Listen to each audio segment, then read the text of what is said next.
You won't last a night with me. Those 6 words changed everything. When a broken tech executive challenged a single father to survive her darkest hours, neither of them knew that one night would shatter every wall she'd built. 5 times before dawn, she would try to destroy what they had. 5 times, he would choose to stay. This is the story of Lucas Hale, a man who proved that love isn't about saving someone. It's about staying when everyone else runs. If this story touches you, hit that like button and comment your city below so I can see how far this journey reaches. Now, let's begin. The city had that particular quality of evening light that made everything look both beautiful and lonely at the same time. Lucas Hale stood in the center of Natalie Cross's penthouse, 37 floors above the streets of downtown, running his final check on the security system he'd just installed. The sun was setting through floor-to-ceiling windows, painting the exposed brick walls in shades of amber and rust. His toolbox sat by the door, already packed. His truck was waiting in the parking garage below. His daughter Emma was at his mother's house, probably finishing dinner about now, maybe asking when Daddy would be home. He was ready to leave. He was always ready to leave. Coffee? Natalie's voice cut through his mental checklist.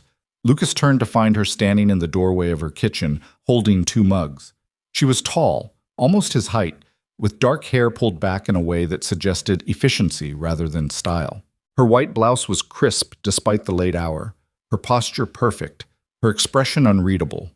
Everything about Natalie Cross spoke of control, from the minimalist furniture to the color-coded files visible on her home office desk, to the way she held herself like someone who'd learned early that relaxing was a luxury she couldn't afford. "I'm good, thanks," Lucas said, offering the polite smile he gave all his clients. "Just finished up. The system's running perfectly. Motion sensors on all entry points, cameras covering every angle, direct link to your phone. You'll get alerts for anything unusual." "I know." She set both mugs down on the marble counter with a soft click. "I watched you work. You're thorough. Part of the job." Most people would have cut corners, especially on a Friday night. She picked up one mug, cradling it between both hands. "You have somewhere to be?"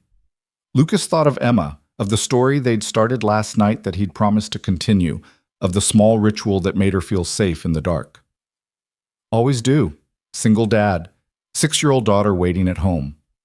Something flickered across Natalie's face, too quick to name, too deliberate to be accidental.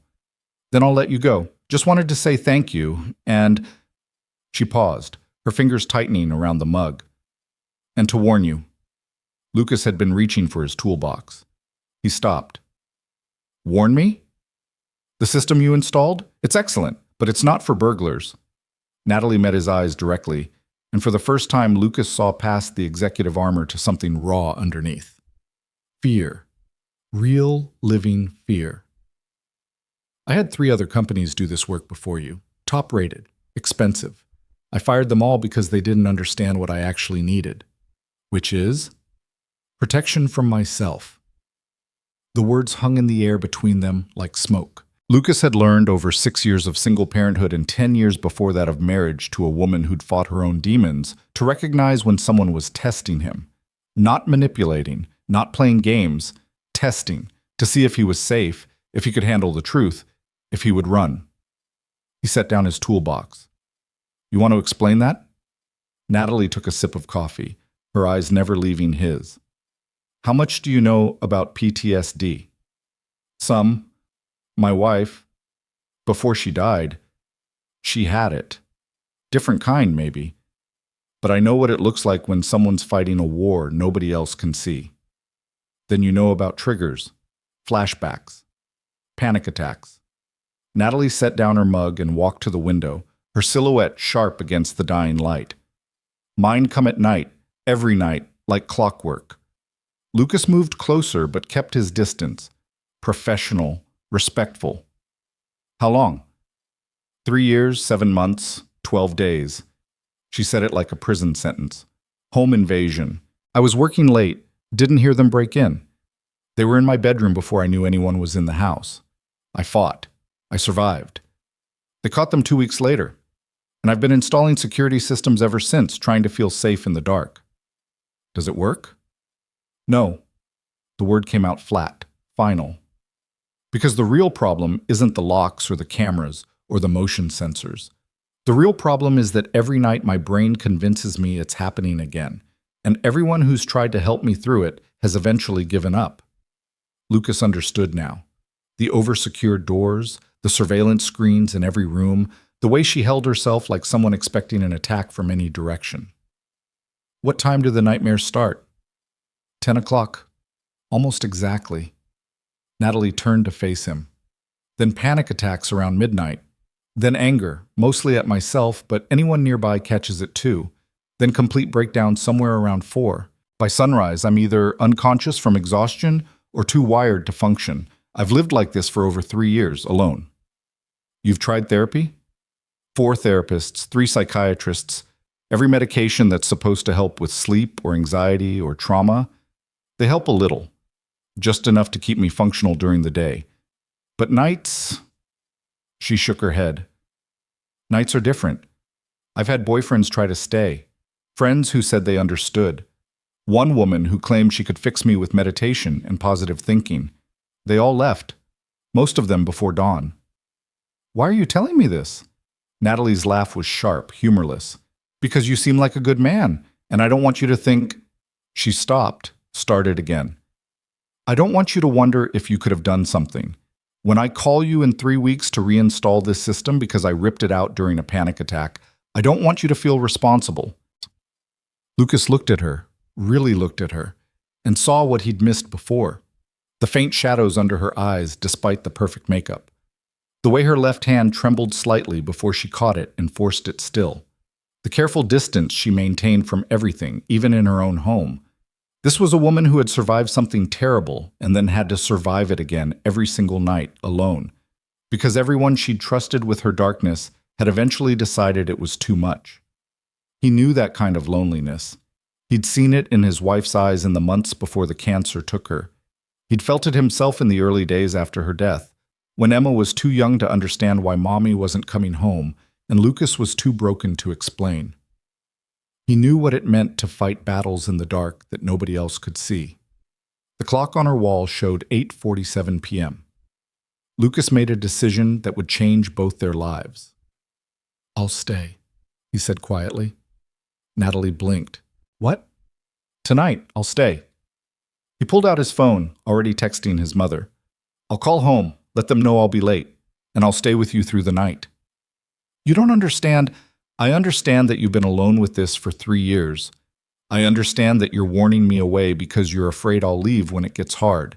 And I understand that you just spent 15 minutes trying to scare me off, which means some part of you is hoping I won't scare. Lucas finished his text, pocketed his phone. So I'm staying, unless you're actually asking me to go? Natalie stared at him like he was speaking a foreign language. Nobody has ever... They always say they'll stay, but then when it starts... Then tonight, I'm staying, Lucas said firmly. Not because I think I can fix anything, not because I'm some kind of hero, but because nobody should have to face that kind of fear alone.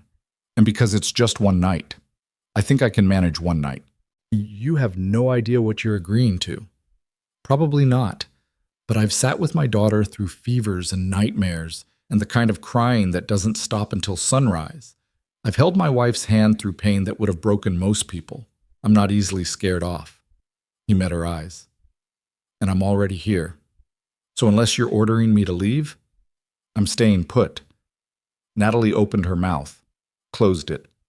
Lucas could see the war happening behind her eyes, hope fighting with fear, desperation wrestling with pride.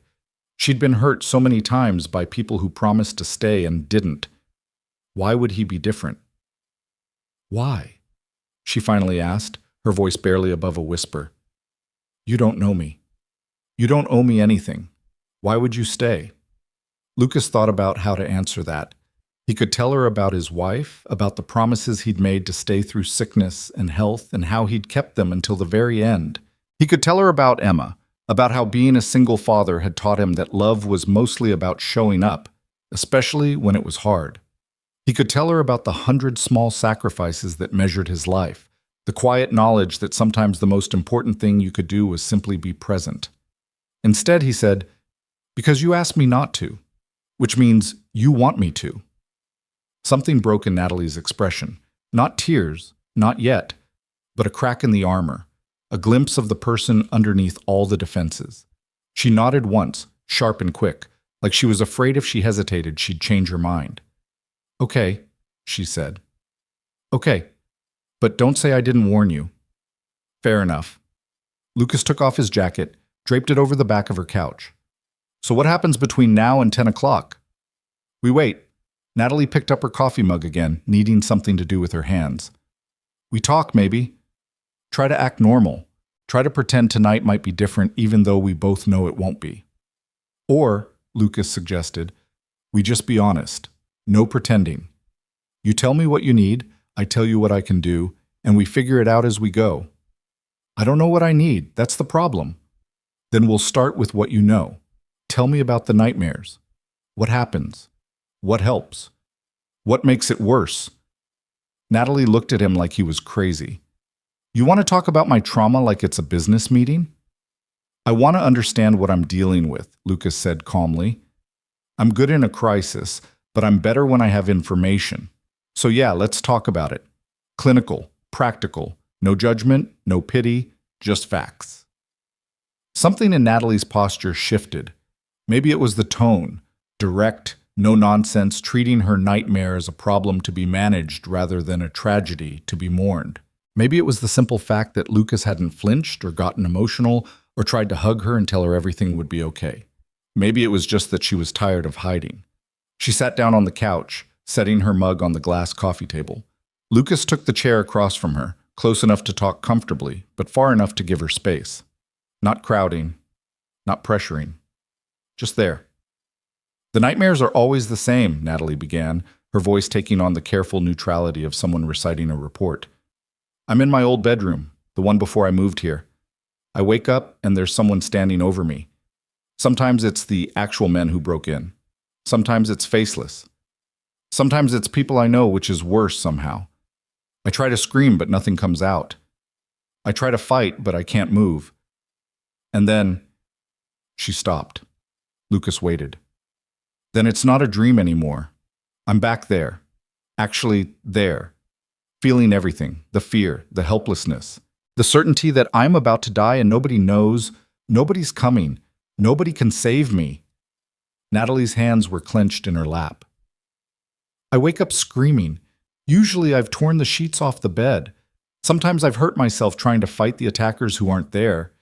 It takes anywhere from 5 minutes to an hour to convince my body that I'm safe." "What do you usually do when you wake up?" "Turn on every light in the apartment, check all the locks, watch the security footage from the cameras. Sometimes I call the building security just to hear another human voice confirm that everything's okay.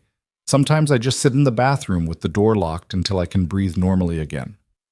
"And the panic attacks at midnight?" "Those are different, physical. My heart starts racing and I can't catch my breath and I'm convinced I'm dying. Heart attack, stroke, something catastrophic. I've been to the emergency room 7 times in the last year because I was sure I was dying. Every time they run the tests and tell me it's anxiety. Just anxiety. Like that makes it less terrifying." Lucas nodded, filing away the information. "And the anger at 2 a.m.? Natalie's smile was bitter. "That's when I hate myself, for being weak, for still being broken after 3 years, for needing so much help and still not getting better, for driving away everyone who tries to care about me. That's when I say the cruelest things, to myself, to anyone nearby. That's when I burn bridges and sabotage anything good because I'm convinced I don't deserve it. And 4 a.m. is the breakdown. Complete collapse. All the grief and fear and exhaustion that I've been fighting all night just wins. I cry until I can't anymore. Sometimes I throw up from the stress. Sometimes I just lie on the floor and wish I could disappear. That's usually when people leave. When they realize this isn't a one-time thing, isn't something they can fix with comfort or patience or love. When they understand that this is just who I am now." The apartment was darker now. The sunset faded to twilight. Natalie reached over and turned on a lamp, then another, flooding the space with warm light. Lucas noticed she had a lot of lamps, more than anyone could possibly need. Backups for the darkness. "But you survive it," Lucas said. Every night you survive it. Survival isn't the same as living. No, but it's not nothing either. Lucas leaned forward, elbows on his knees. My wife, Sarah, she used to say something similar. After the diagnosis, during the treatments, she'd say, I'm not living, I'm just not dying yet. I hated when she said that. Because she was still here, still fighting, still showing up for every day, even when it hurt. That mattered. It counted. Did she make it? No, pancreatic cancer. 6 months from diagnosis to, Lucas paused, the old grief of familiar weight. To the end. Emma was barely 2. Doesn't remember her mother beyond the stories I tell. I'm sorry. Me too, but that's not why I'm telling you this. Lucas met Natalie's eyes. I'm telling you because I learned something during those 6 months. People kept saying they admired Sarah's strength, her courage, her fight. But the truth is, she wasn't strong most days. She was scared and sick and furious at the unfairness of it all. What kept her going wasn't strength. It was just showing up. One more day, one more hour, one more minute when the minutes were all she had left. That's not the same as PTSD. No. But surviving 3 years of nightly trauma, showing up for your job every day, building a career, maintaining an apartment, functioning in the world despite carrying that weight every single night? That's not nothing, Natalie. That's extraordinary. Natalie looked away, blinking hard. Don't. Don't what? Don't make me sound brave or strong or inspiring. I'm not. I'm just... She stopped, fighting for control. I'm just doing what I have to do because the alternative is giving up completely, and I'm too stubborn or too scared or too something to do that.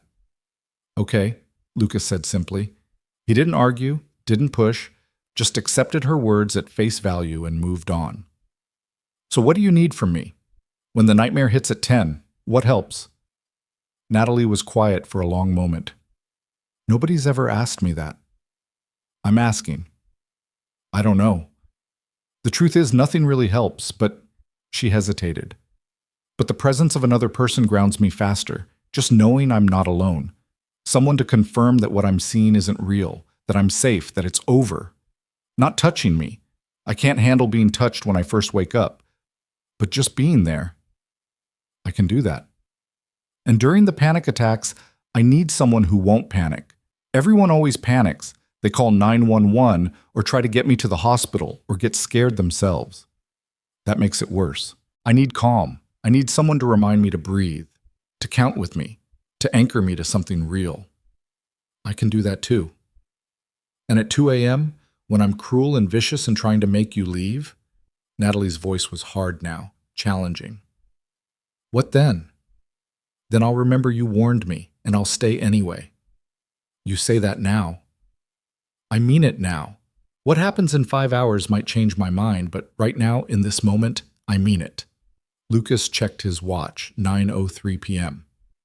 We've got about an hour before things get difficult. You want to eat something? I'm guessing you usually skip dinner. Natalie blinked at the subject change. How did you... Because eating requires letting your guard down, and you don't let your guard down at night.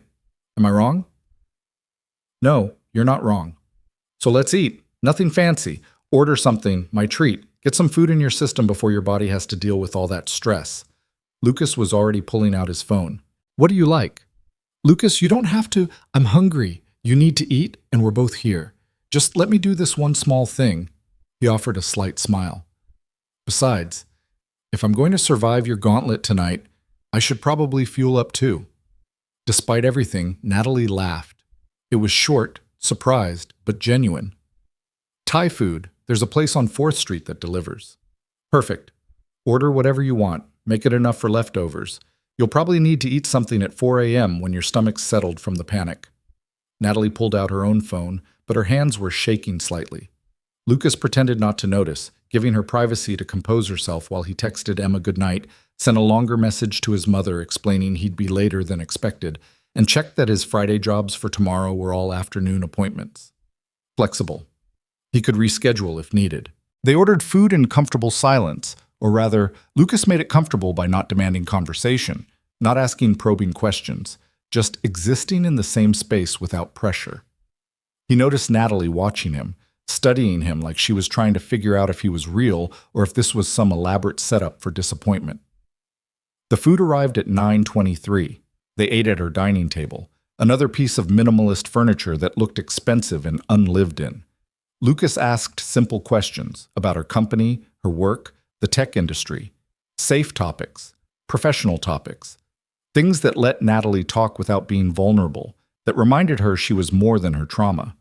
She told him about building her startup from nothing, about the 14-hour days and the investors who didn't take her seriously, and the moment when her product finally broke through and changed everything. She told him about her team, about the code she still wrote herself when she had time, about the satisfaction of solving problems that seemed impossible until they weren't. Lucas listened the way he'd learned to listen as a father, with full attention, asking questions that showed he was following, letting her words matter. He told her a little about his own journey, marriage at 26, Emma at 30, Sarah's death at 31, the years since spent figuring out how to be both parents to a little girl who deserved the world. The decision to start his own security installation business so he could control his hours, be available for school pickups and sick days, and the 1,000 small moments that made up a childhood. "You gave up a lot," Natalie observed. "I gave up some things to gain others. Emma's worth every sacrifice, and most days I'm happy." Lucas finished his pad thai, setting down his fork. "Not every moment, but enough of them." "Do you ever regret it? Staying, being the one who had to give everything up?" Lucas considered that. "No, because I didn't have to. I chose to. There's a difference. Sarah and I chose to have Emma. When Sarah died, I chose to step up and be the parent Emma needed. Every sacrifice since then has been my choice. Hard? Yes. Worth it? Absolutely. Not everyone sees it that way. Most people would call it obligation, duty. Maybe, but I learned something from Sarah's death." Lucas met Natalie's eyes. "Life is short and uncertain, and none of us know how much time we have. So the question isn't, what do I have to do, but what do I want to do with the time I've got? And I want to be the kind of father Emma deserves. I want her to grow up knowing that no matter what, I'll be there, that she matters more than anything else." "That's," Natalie's voice caught. "That's what I used to believe, before. That people could be counted on. That showing up mattered. That you could trust someone to stay. And now? Now I know better. Now I know that everyone leaves eventually. Some faster than others, but they all leave." The clock on the wall ticked toward 9:45. Lucas could feel the tension building in Natalie. See it in the way she kept glancing toward the windows, toward the door, toward the security monitors visible from the dining room. Her body was preparing for war. "Tell me what happens next," Lucas said quietly. "Walk me through it, so I know what to expect." Natalie stood, began clearing dishes with sharp, precise movements. Around 9:50, I start feeling it, like a storm building. My heart rate increases. I get restless. I'll check the locks again, check the cameras. At 9:55, I usually take my medication. Helps a little, but not enough. Then I go to my bedroom and wait. "Want company while you wait?" "No, I need..." She stopped at the sink, hands gripping the counter. "I need to be alone for this part. It's humiliating enough without an audience." "Nothing about trauma is humiliating, Natalie. Easy for you to say. You're not the one who's about to spend the next 8 hours proving how broken you are." Lucas stood, moved to stand near her but not touching. "I'm going to tell you something, and I need you to hear it. Really hear it. What you're about to go through tonight, it's not weakness. It's not failure. It's your brain and body trying to protect you from something that already happened. You survived something terrible, and your system is still trying to keep you safe. That's not broken. That's human." Natalie turned to face him, and her eyes were bright with unshed tears. "You're going to change your mind when you see what I'm really like, when you watch me fall apart. You're going to realize this is too much and you're going to leave." "Maybe, but I don't think so." Lucas held her gaze. "Because I've already seen the worst thing that could happen. I've already lost the person I loved most. I've already sat in darkness that felt permanent. And I learned that the only way through is through. So whatever happens tonight, I'm not going to be shocked. I'm not going to judge. I'm just going to be here. Until you're not." Until I'm not, Lucas agreed. But I'm betting that won't be tonight. The clock showed 9:52 p.m. Natalie took a shaky breath and nodded toward the living room. Make yourself comfortable. Use the guest bathroom if you need, and there's water in the fridge, coffee if you want it. I'll be in my bedroom. When I start screaming, don't come in unless I call for you. I need to know I'm in control of who enters my space. Understood. And Lucas? Natalie's voice was very small now. Thank you for staying this long at least. We're just getting started, Lucas said gently. But you're welcome. Natalie disappeared down the hallway. Lucas heard a door close, lock engage. He checked his watch, 9:54. He moved through the apartment, familiarizing himself with the layout. Guest bathroom to the left, kitchen behind him. Living room with the security monitors mounted on one wall, showing feeds from 8 different cameras. He sat down on the couch where he could see the screens, where he could be immediately visible if Natalie emerged from her room. He texted Emma one more time. Daddy loves you, see you tomorrow. Sweet dreams, baby girl. Her response came back immediately. Love you too, Daddy. Grandma says I can stay up until 10 to watch a movie. Lucas smiled, typed back, just this once. Brush your teeth after. Sleep tight.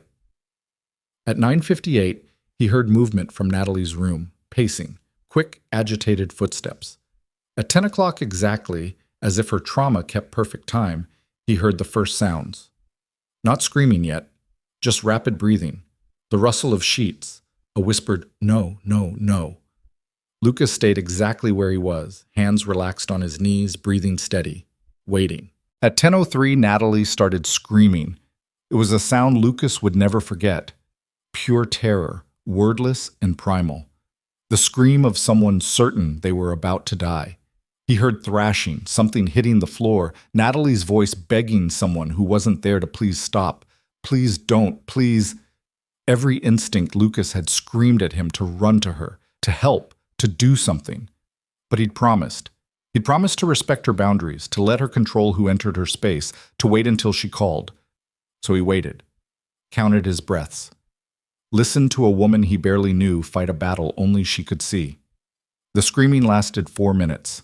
Then came sobbing, harsh, broken sounds that hurt to hear. Then silence, heavy silence. Lucas could imagine Natalie in her room, checking her surroundings, confirming reality, trying to convince her body that the danger had passed. At 10:12, he heard her door unlock. Natalie emerged looking like she'd been through a war. Her hair was wild, her face streaked with tears and sweat, her hands shaking violently. She'd changed into soft pants and an oversized sweatshirt, had wrapped her arms around herself like she was trying to hold herself together physically. She looked at Lucas like she'd expected him to be gone. Still here, he said quietly. Natalie's face crumpled. She stayed in the hallway, keeping distance between them, but her whole body was trembling. It was bad. One of the worst ones. I heard. Are you hurt? No, She looked down at her hands. I pulled out some of my hair. I do that sometimes.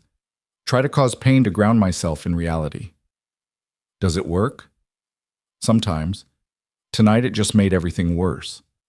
Natalie moved slowly into the living room, sat in the chair farthest from Lucas. You look calm. I am calm. Why? Normal people would be freaked out by what they just heard. Lucas considered how to answer. I've heard my daughter scream from nightmares. I've heard my wife scream from pain. This is different, but suffering is suffering. I'm not shocked. I'm just sorry you have to go through it. Pity. Great. Natalie's voice was sharp, defensive. Not pity. Compassion. There's a difference. Is there? Pity is feeling sorry for someone because you think they're less than you. Compassion is recognizing their pain because you're the same as them, human, vulnerable, capable of being hurt. Lucas kept his voice gentle. I don't pity you, Natalie. I respect the hell out of you for surviving this every night and still showing up for your life every day. Natalie stared at him, her breathing still uneven. You're supposed to be uncomfortable right now. You're supposed to make excuses and leave. I'm not uncomfortable. I'm right where I said I'd be. But why? The question burst out of her, desperate and confused. You don't even know me. This isn't your problem. You could leave right now and never think about me again. I could, Lucas agreed. But I won't. Why not? And there it was, the real question underneath all the others. Why would anyone choose to stay with her darkness? Why would anyone willingly sign up for this nightmare? Lucas thought about Emma, about the night she woke up crying for her mother who would never come. He thought about Sarah, about the time she'd pushed him away because she was terrified he'd leave first.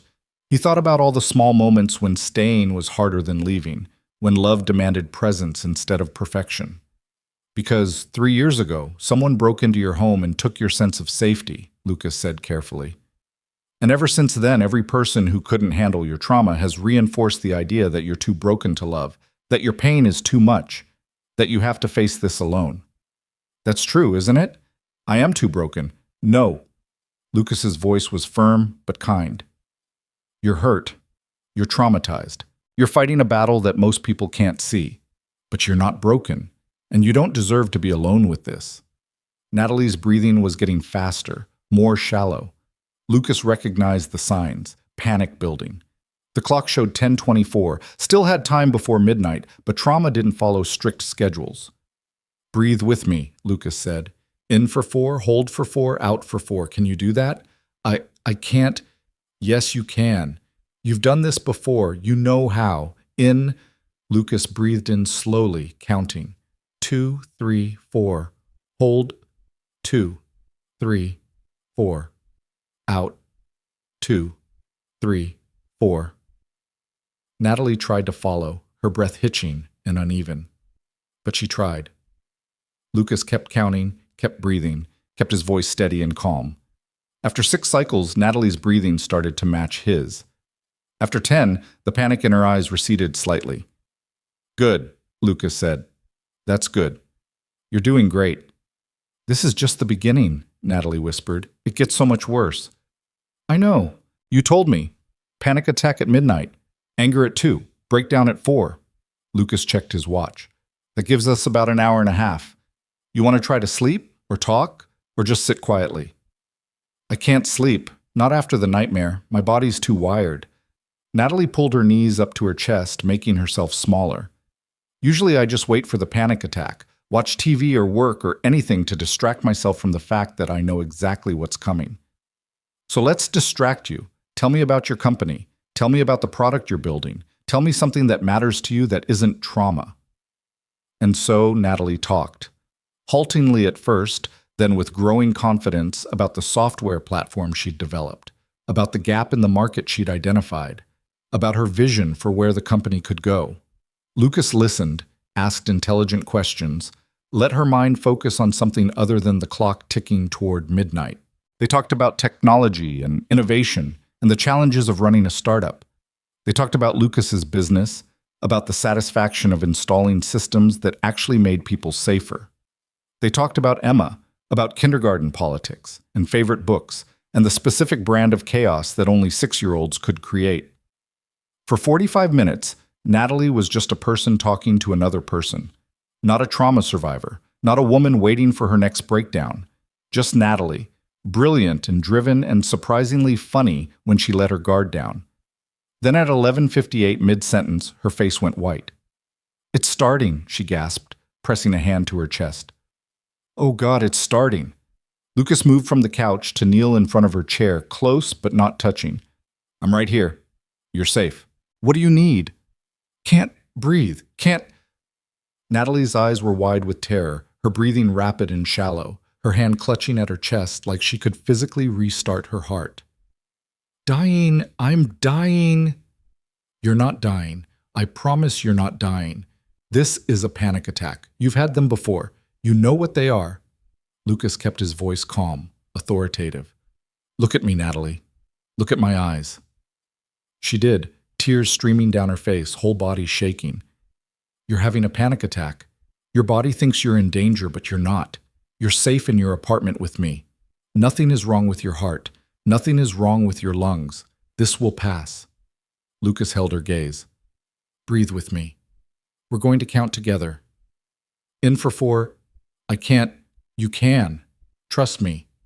In. Lucas breathed in slowly, exaggerating the motion so she could see it. 2, 3, 4. Natalie tried. Failed, gasped for air like she was drowning. Lucas tried a different approach. Okay, different tactic. Tell me 5 things you can see right now. Look around the room and name 5 things. What? 5 things. Name them. Lamp. Natalie's eyes darted around wildly. Couch. Coffee table. Your jacket.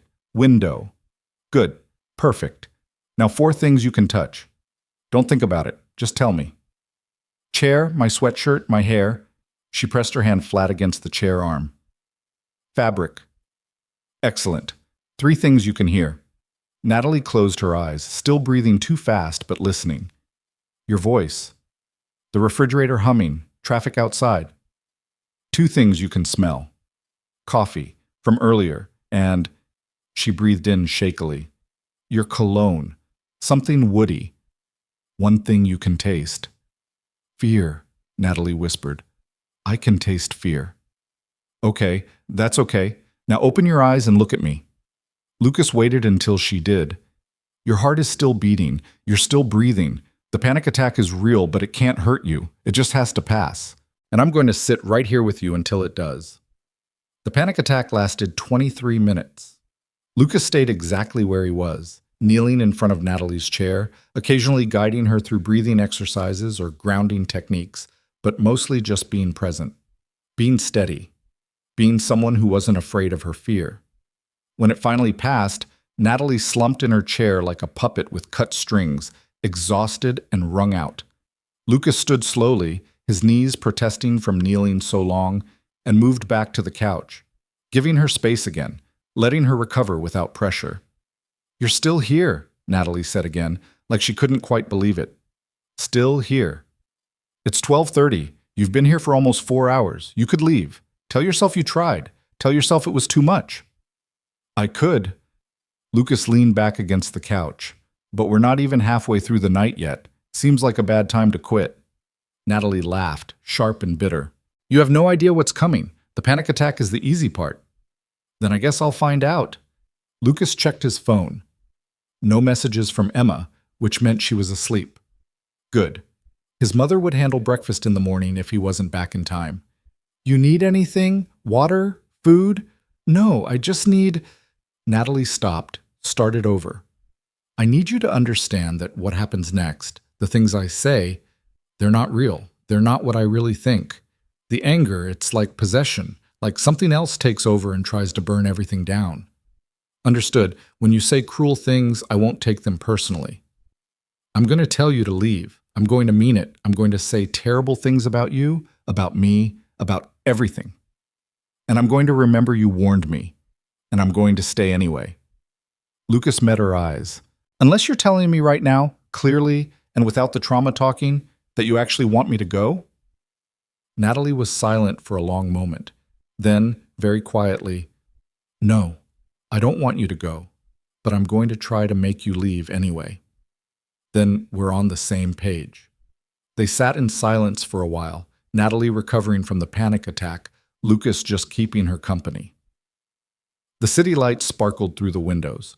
Somewhere below, normal people were living normal lives, going to bars, heading home from late shifts, watching late-night TV without the weight of trauma pressing down on every moment.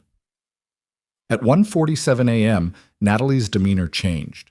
She stood up abruptly, began pacing, her movements sharp and aggressive. You know what your problem is?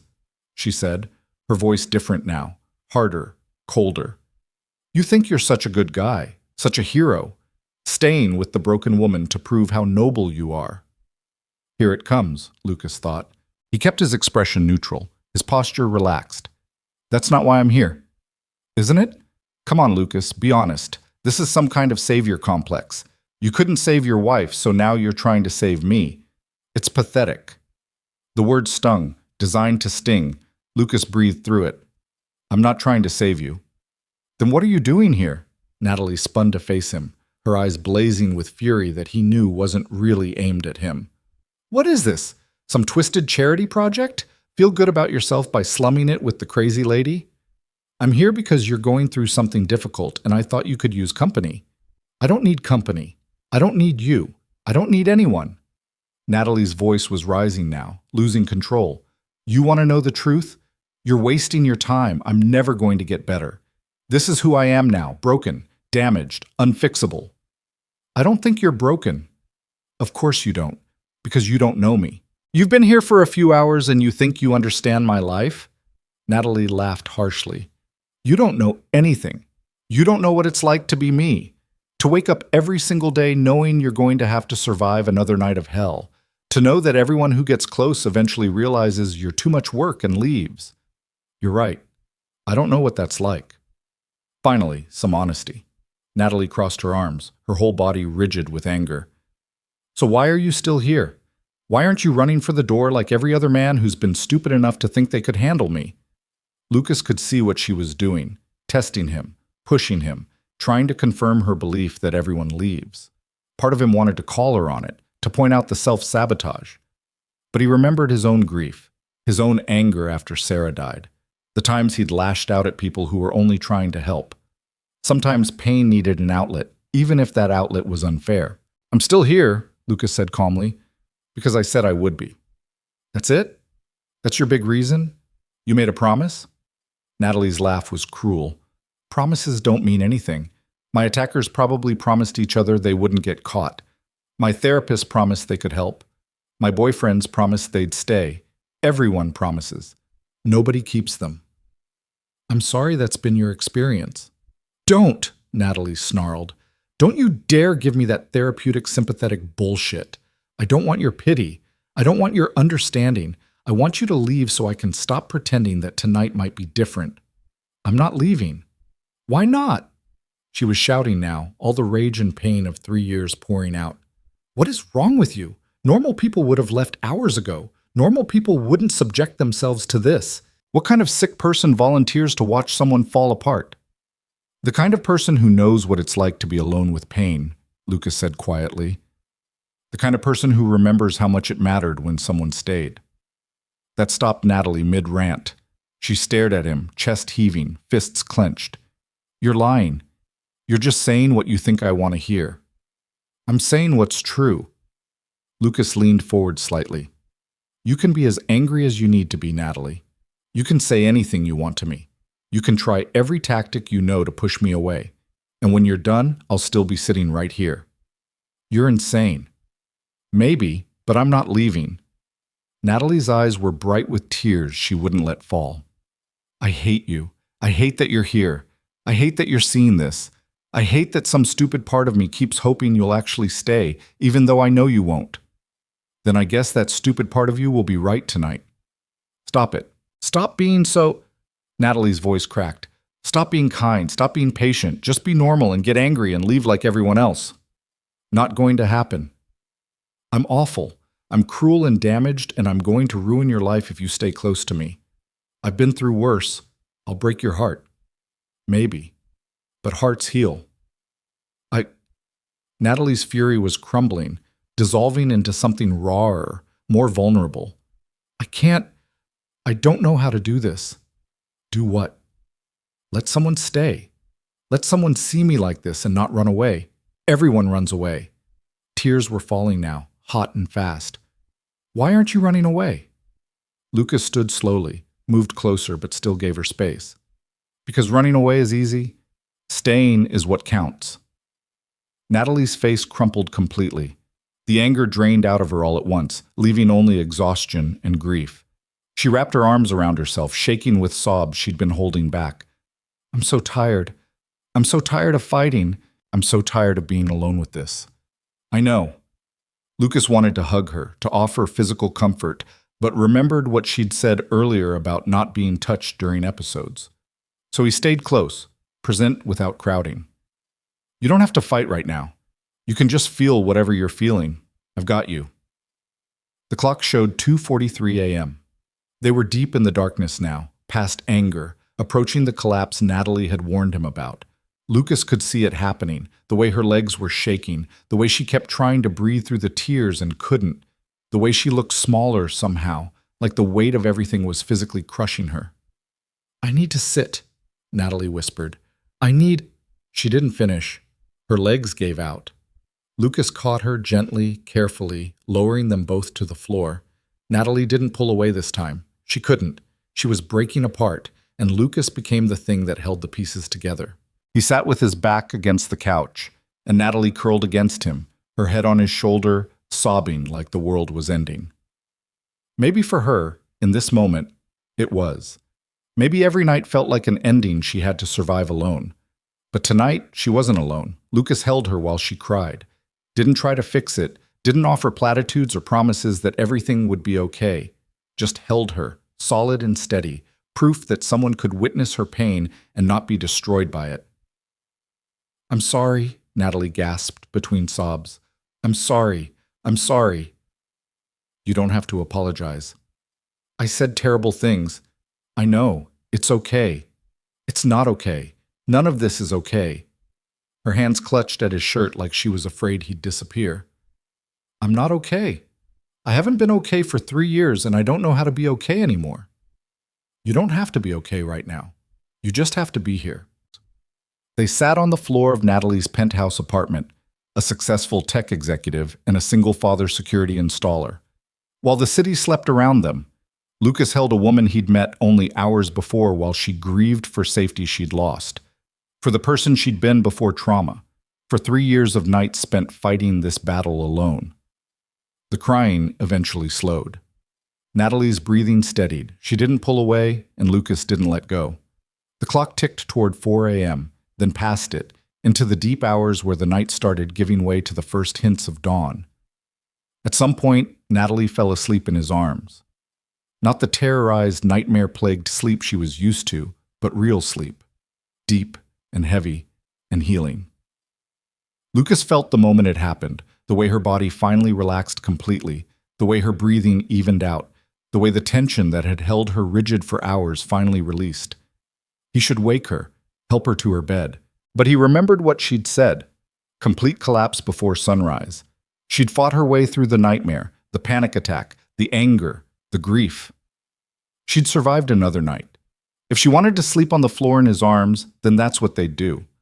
Lucas leaned his head back against the couch, suddenly aware of how exhausted he was. His back ached from sitting on the floor. His shirt was damp from Natalie's tears. His phone was probably dying in his pocket.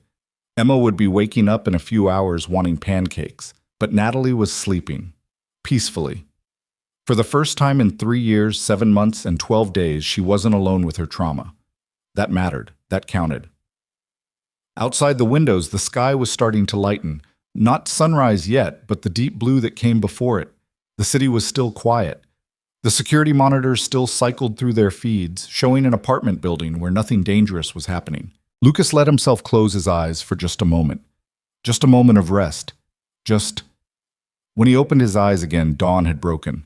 Soft golden light filled the apartment, and Natalie was stirring in his arms. She blinked awake slowly, confused at first, then aware of where she was, who she was with. She looked up at Lucas, her eyes wide with something like wonder. "You stayed," she whispered. "I stayed," Lucas confirmed. And for the first time in 3 years, Natalie Cross woke up to morning light with someone who had survived her darkness and chosen not to leave. They sat there on the floor as the city woke up around them, neither quite ready to move, both understanding that something had shifted in the night, something important, something that couldn't be taken back. The challenge hadn't been won yet. The story wasn't over. But the longest night was finally ending, and neither of them was alone. The morning light streaming through the windows felt almost sacred in its quietness. Lucas hadn't moved, hadn't wanted to disturb the fragile peace that had settled over them both. Natalie pulled back slightly, just enough to see his face clearly, her eyes searching his like she was looking for proof that this was real. "What time is it?" she asked, her voice rough from crying. Lucas glanced at his watch. 6:14. "You stayed until morning." She said it like a fact she was still trying to process, like morning was a milestone she'd never expected to reach with someone beside her. "I told you I would." Natalie sat up fully, putting a few inches of distance between them, and Lucas let her go. She needed space to think, to process, to figure out how to exist in a world where someone had actually kept their promise. She ran her hands through her tangled hair, winced at the spots where she'd pulled it out during the nightmare, then looked down at herself with something close to embarrassment. "I must look terrible," she said. "You look like someone who fought a war and survived it." Lucas stretched his legs out, feeling every one of his 36 years in his lower back. "Which is exactly what you did." I fell apart, completely. Natalie stood up slowly, testing her balance, then walked to the windows. The city below was waking up, cars on the streets, lights in other buildings, the whole machine of daily life starting to turn. "I said horrible things to you. I tried to make you leave. I cried all over you and then passed out on your shoulder like someone who needed not to be alone," Lucas finished gently. "That's all it was, Natalie. Human connection during a difficult time." She turned to look at him, silhouetted against the morning light. "Do you have any idea how many people have said they'd stay? How many times I've believed it might be different?" "I can imagine." "No, you can't." Her voice wasn't angry now, just tired, honest. "The first guy, James, he lasted 3 nights. Made it through 1 full cycle and then told me he couldn't watch me destroy myself anymore. Like my trauma was a choice I was making. The second was a woman, actually. Michelle. She was a therapist, thought she could handle it professionally.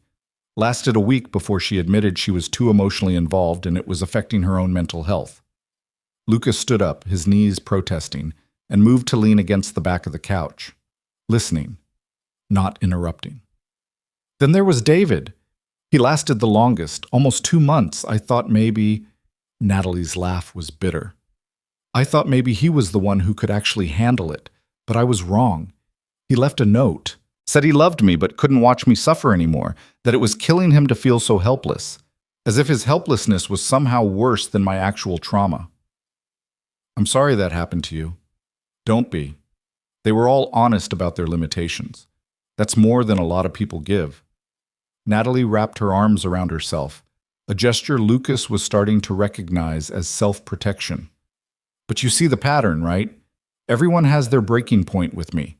Everyone reaches the moment where they realize I'm not getting better fast enough, or at all, and they leave. So forgive me if I'm waiting for you to realize the same thing." "What if I don't?" "You will. Maybe not today, maybe not next week, but eventually." Natalie turned back to the window. "Because this isn't a one-time thing, Lucas. This is every night. This is my life. And nobody signs up for that voluntarily." Lucas was quiet for a moment, thinking about how to respond. He could argue with her, try to convince her she was wrong about him. But he'd learned from Sarah's illness that sometimes the most powerful thing you could do was acknowledge someone's reality without trying to fix it. "You're right," he said finally. "I don't know if I can do this every night. I don't know what my breaking point is, or if I have the capacity to be what you need long term. I have a daughter to raise and a business to run, and a life that's already complicated enough." Natalie's shoulders stiffened. Lucas could see her preparing for the goodbye, the inevitable rejection she'd been expecting all along. "But," he continued, "I know I did it tonight. I know I stayed when you needed me to, and that counts for something. Maybe we don't figure out forever right now. Maybe we just figure out today." She turned to face him again, confusion clear on her face. "What does that mean?" "It means I'm not making promises I can't keep. I'm not going to stand here and swear I'll be here every night for the rest of your life, because I don't know if that's true." Lucas met her eyes. "But I can promise today. I can show up for right now, and then tomorrow we figure out tomorrow." That's not how relationships work. Maybe not traditional ones, but when has anything about this been traditional? Lucas offered a slight smile. "You told me last night that you survive one night at a time. Maybe that's how we do this too, one night at a time, one day at a time. No pressure, no expectations beyond what we can actually handle." Natalie stared at him like he was speaking a foreign language. "You're serious?" "Completely serious." "You want to, what, come back tonight? And the night after? Just show up for my nightly breakdown like it's a job? If you'll have me, yes." Lucas straightened up from the couch. "Not as a job, not as charity, but as someone who understands what it means to face hard things and would rather you didn't have to face them alone." "Why?" The question came out raw, desperate. "Why would you do that?" Lucas thought about Emma, about the promise he'd made to Sarah in her final days that he'd make sure their daughter never felt abandoned. He thought about the loneliness of those first months after Sarah died, when he'd been drowning in grief and responsibility, and nobody seemed to understand the weight of it all. He thought about the few people who had shown up anyway. His mother, Sarah's best friend Rachel, his old college roommate who'd driven 6 hours just to sit with him while Emma slept. Because 3 years ago, something terrible happened to you, and you've been punished for it ever since, Lucas said carefully. By the nightmares, yes, but also by everyone who couldn't handle the aftermath. You've been told over and over that your trauma makes you unlovable, that you're too broken, too difficult, too much. And I think that's bullshit. You don't even know me. I know enough. I know you built a company from nothing while fighting this battle every night. I know you still show up for your life even when your life is this hard. I know you warned me away because you were trying to protect me, which means you're still capable of caring about other people despite everything you've been through. Lucas took a step closer. And I know that last night, when you were at your absolute worst, you were still brave enough to let me stay. That takes courage. Natalie's eyes were shining with tears again, but she blinked them back. This is insane. We're strangers. You installed my security system yesterday afternoon, and now you're talking about showing up for me every night? Yes, that's not normal. Normal is overrated. Lucas checked his watch again. Look, I need to get home. Emma will be waking up soon, and I promised her pancakes, but I want to come back tonight, if you'll let me. And if I say no, then I'll respect that. Your boundaries, your choice, always. Lucas picked up his jacket from where he'd left it on the couch last night. But I'm hoping you'll say yes. Natalie was quiet for a long moment, her arms still wrapped around herself, her expression unreadable.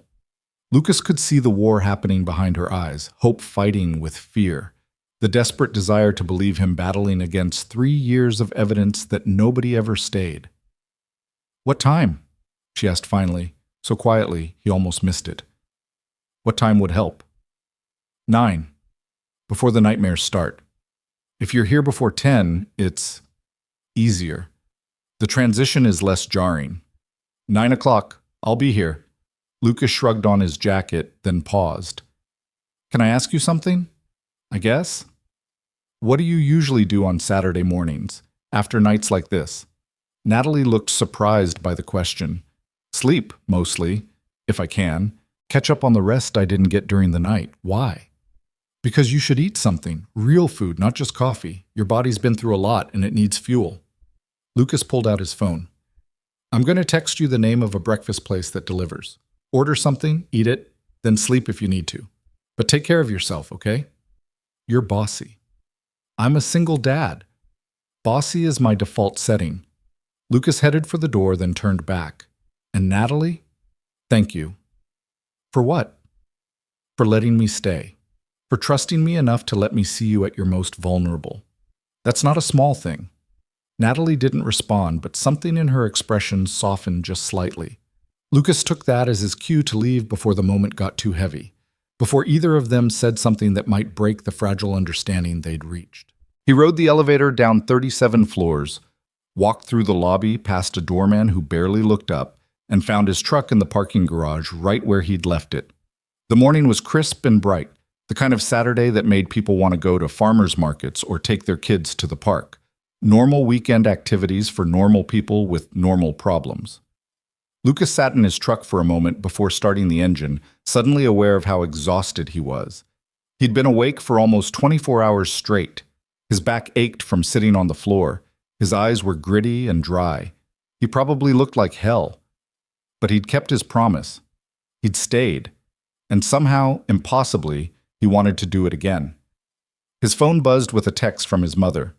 Emma's up and asking for you. Everything okay? Lucas typed back quickly. On my way. Everything's fine. Long night, but good outcome. Another buzz, this time from an unknown number. Lucas opened it and found a message from Natalie. Thank you for staying. I still don't understand why you did, but thank you. He responded simply. See you at 9 tonight. The drive home took 20 minutes through Saturday morning traffic. Lucas parked in his driveway, a small 2-bedroom house in a quiet neighborhood where everyone knew everyone and kids still played in the streets, and braced himself for the explosion of 6-year-old energy that was about to hit him. He wasn't disappointed. "Daddy!" Emma burst through the front door before he'd even made it up the walkway, her blonde hair flying behind her, still in her pajamas printed with cartoon cats. She launched herself at him, and Lucas caught her, lifting her up despite the protest from his tired muscles. "Hey, baby girl, did you have fun with Grandma?" "We watched 2 movies and had popcorn, and she let me stay up until 10:30. Emma wrapped her arms around his neck. "Where were you? Grandma said you had to work late, but you never worked that late." Lucas carried her into the house where his mother was standing in the doorway with a knowing look on her face. Margaret Hale was 63, sharp as a tack, and had an uncanny ability to read her son like a book. "Morning, Mom. Thanks for keeping her." "Anytime, you know that." Margaret studied his face. "You look like you've been through something." "Just a long night." Lucas set Emma down. "Go get dressed, Em. We're making pancakes." "With chocolate chips? Is there any other kind?" Emma squealed and ran toward her bedroom. Lucas walked into the kitchen, his mother following close behind. "So," Margaret said, leaning against the counter with her arms crossed, "want to tell me what kind of security installation requires you to stay out all night?" "It's complicated." "I'm sure it is." "Does this complication have a name?" Lucas filled the coffee pot, more out of habit than actual desire for caffeine.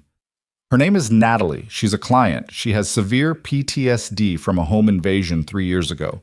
Nightmares, panic attacks, the whole thing. Everyone who's tried to help her through it has left. And you decided to stay." "I decided to stay," Lucas confirmed.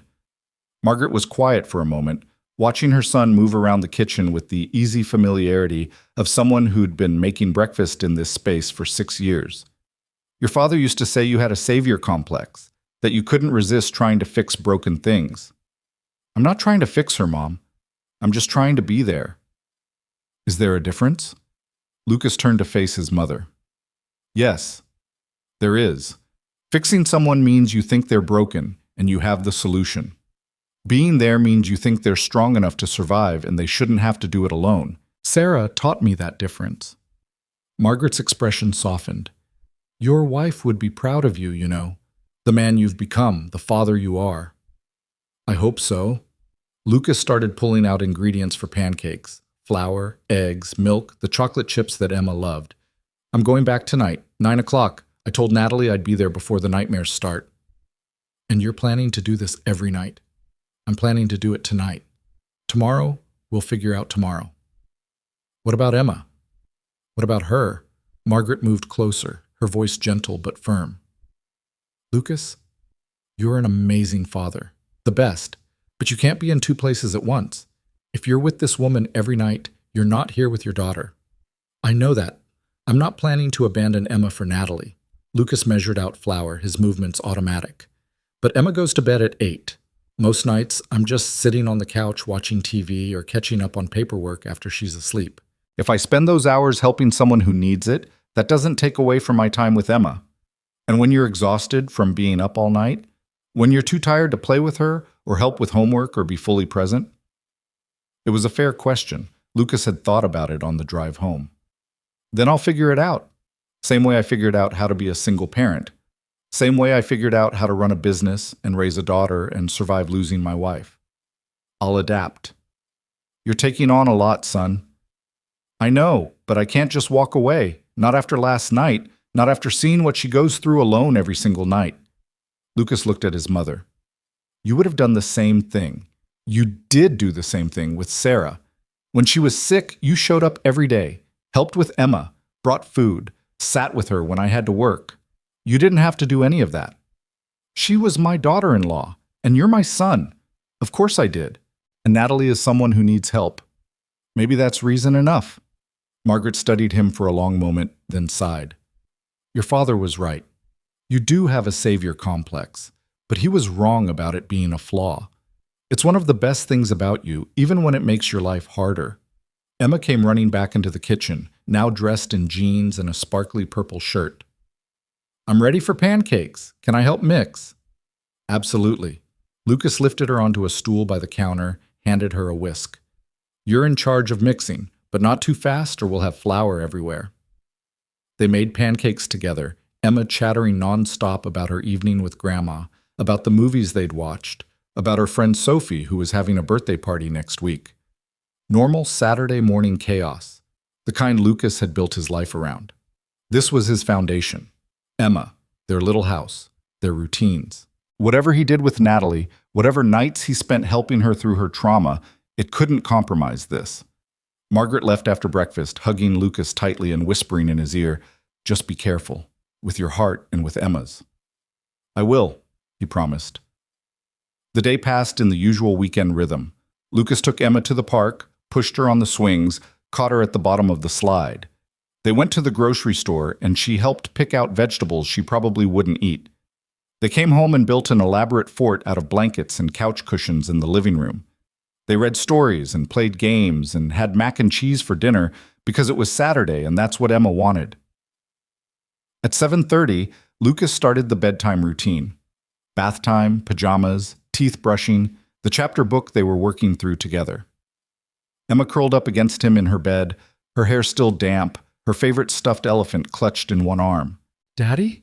she asked sleepily as he read. "Yeah, baby." "Are you going to work again tonight?" Lucas paused mid-sentence. "I have to go help someone. But Grandma's going to come stay with you, okay? She'll be here before you even notice I'm gone." "The same someone from last night?" "Yes." "Is she nice?" Lucas thought about how to answer that. "She's going through something very hard, so she needs help, like when you had bad dreams after Mommy died and I would sit with you until you felt better. Remember?" Emma nodded against his chest. "I remember.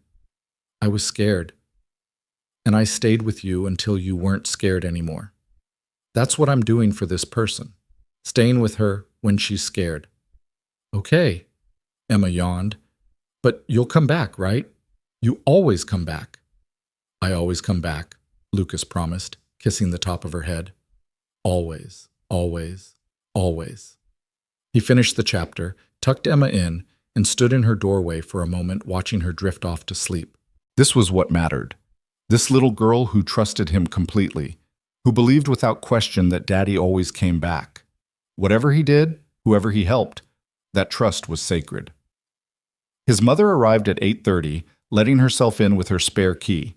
Lucas had already showered, changed into fresh clothes, made sure Emma was sound asleep. "You sure about this?" Margaret asked, settling into the couch with her book. "Not even a little bit," Lucas admitted. "But I'm going anyway." "Then go. We'll be fine here." Lucas grabbed his jacket, his phone, his keys. On impulse, he stopped by Emma's room one more time, just to see her sleeping peacefully in her bed surrounded by stuffed animals and nightlights. Then he headed out into the night.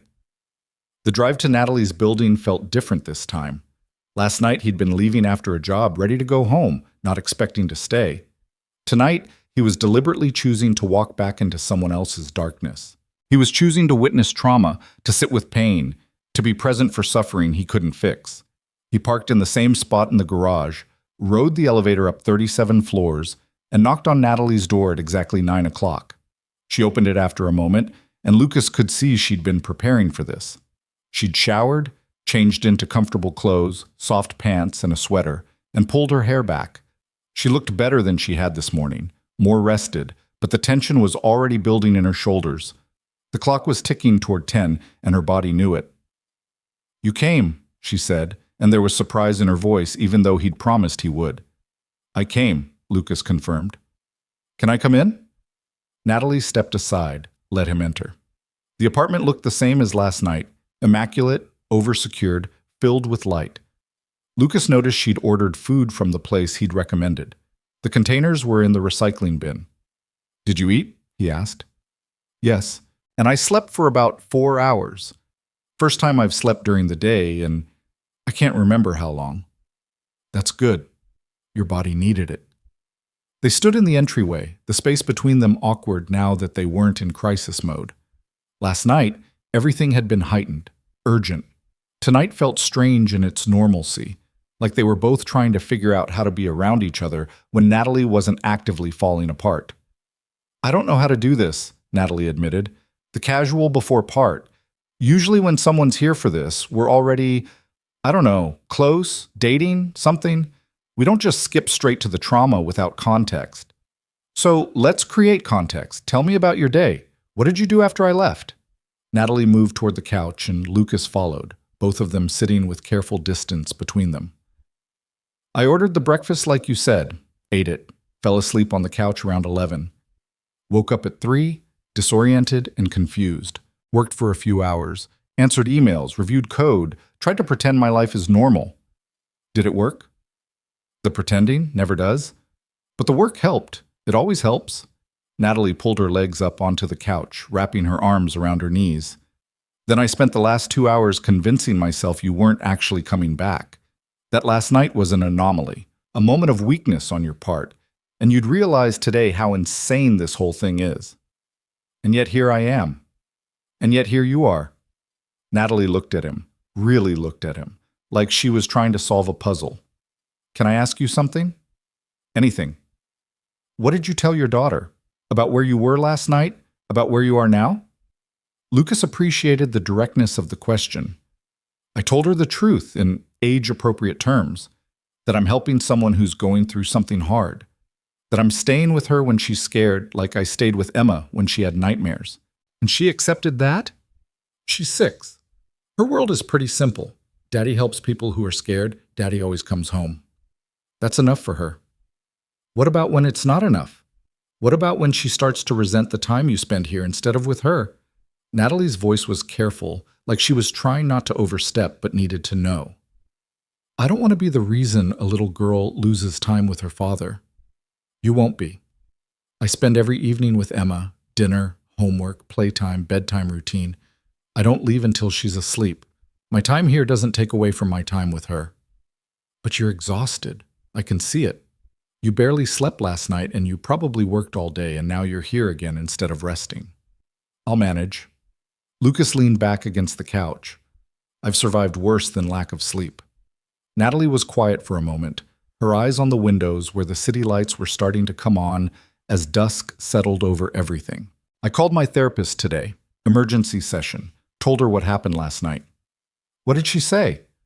That I should be careful, that forming an attachment to someone based on shared trauma can be dangerous, that I need to make sure this is healthy and not just another way of avoiding my real work.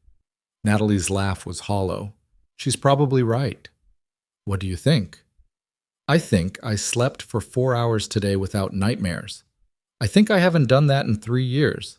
I think maybe whatever this is, it's helping, even if it doesn't make sense. Lucas nodded slowly.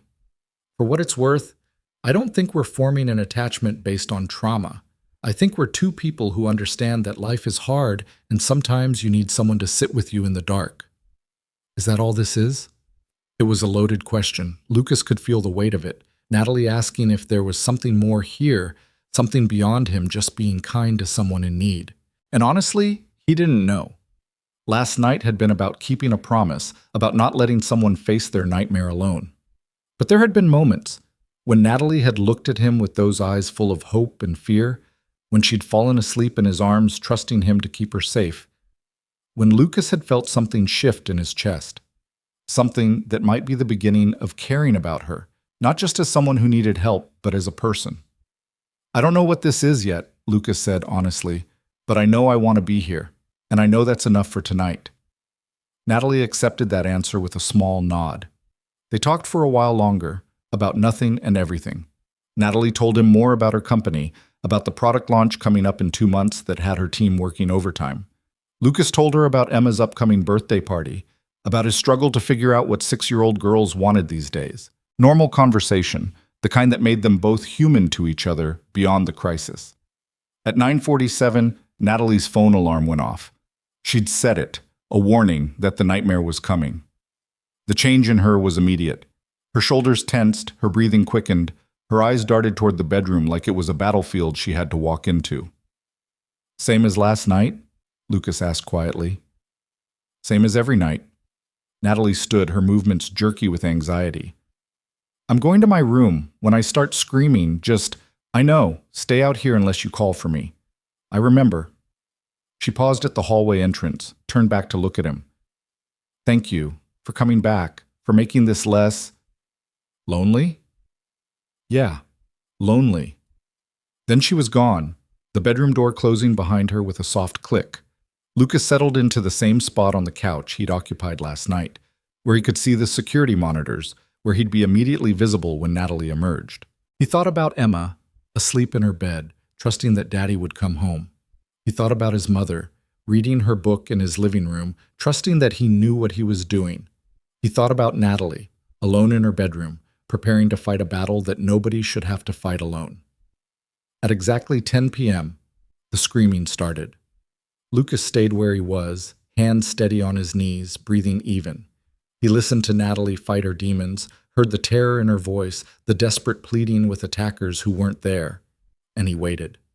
Because that's what he'd promised, to stay, to witness, to be the person who didn't run when things got hard. The night stretched out ahead of them, long and dark and full of pain. But this time, Natalie wouldn't face it alone. Lucas had chosen to stay again. And somewhere in that choice, in that simple act of showing up, something was beginning to grow between them. Something fragile and new and possibly dangerous. But also something real. The screaming continued. Lucas closed his eyes and counted his breaths. One night at a time. One moment at a time. That's how you survive the darkness. Not by defeating it, but by refusing to face it alone. The screaming lasted longer tonight, 6 minutes instead of 4. Lucas tracked it without thinking, his internal clock counting down the seconds while Natalie fought invisible attackers in her bedroom. When the sounds finally shifted from terror to broken sobbing, he allowed himself to breathe a little easier. She was coming back to herself, coming back to now. At 10:18, the bedroom door opened. Natalie looked worse than she had last night, if that was possible.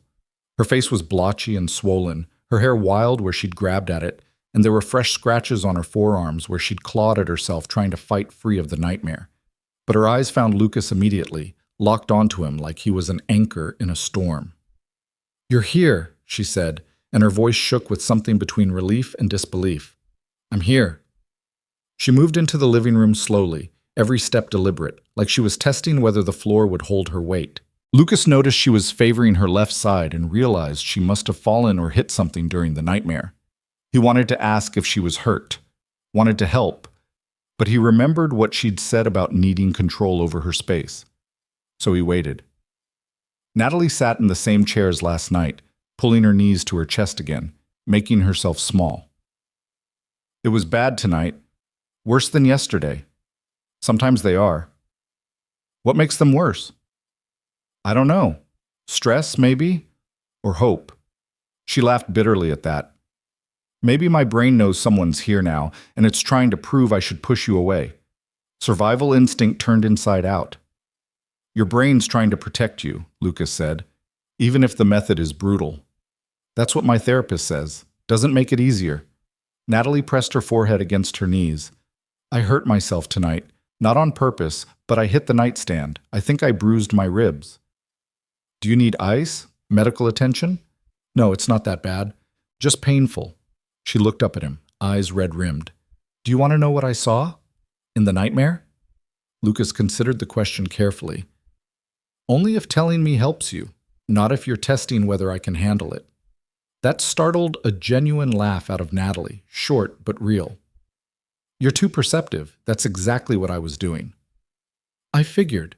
So what's the answer? Does telling me help or hurt?" Natalie was quiet for a long moment, her fingers tracing patterns on her knees. "I've never told anyone the details, even my therapists. I give them the clinical overview, home invasion, violence, trauma, but not the actual images, not what plays in my head every night." "Then don't tell me if you're not ready." "But what if I am ready? What if I need to say it out loud just once to someone who won't try to fix it or make it better or tell me it's going to be okay?" Natalie's voice cracked slightly. "What if I just need someone to know?" Lucas shifted forward slightly, elbows on his knees, his full attention on her. "Then I'm listening. No judgment, no advice, just listening." Natalie took a shaky breath. "They came in through the patio door. I'd forgotten to lock it. One time, one stupid mistake. I was asleep. It was 2:47 a.m. I know because I looked at the clock when I heard the noise. I thought maybe it was the neighbors or my cat knocking something over. I had a cat then, Mr. Whiskers. He ran away during the break-in and never came back. She paused, and Lucas waited. I got out of bed to check. I was wearing a tank top and shorts. I remember that detail so clearly because later, in the police station, I kept thinking about how vulnerable I was, how exposed. I opened my bedroom door and there was a man standing in my living room, just standing there, holding my laptop. He looked as surprised to see me as I was to see him. Natalie's hands were shaking now. Lucas wanted to reach out, to offer physical comfort, but he stayed still, letting her tell this at her own pace. I screamed. He dropped the laptop and came at me. I tried to run back to my bedroom, to lock the door, but he was faster. He grabbed me and I fought. I fought so hard. I bit him, scratched him, kicked him. I heard him yelling for someone else. There were two of them. The second one came from the kitchen and they both... Her voice broke completely. Lucas could see her reliving it, her breathing quickening, her eyes going distant.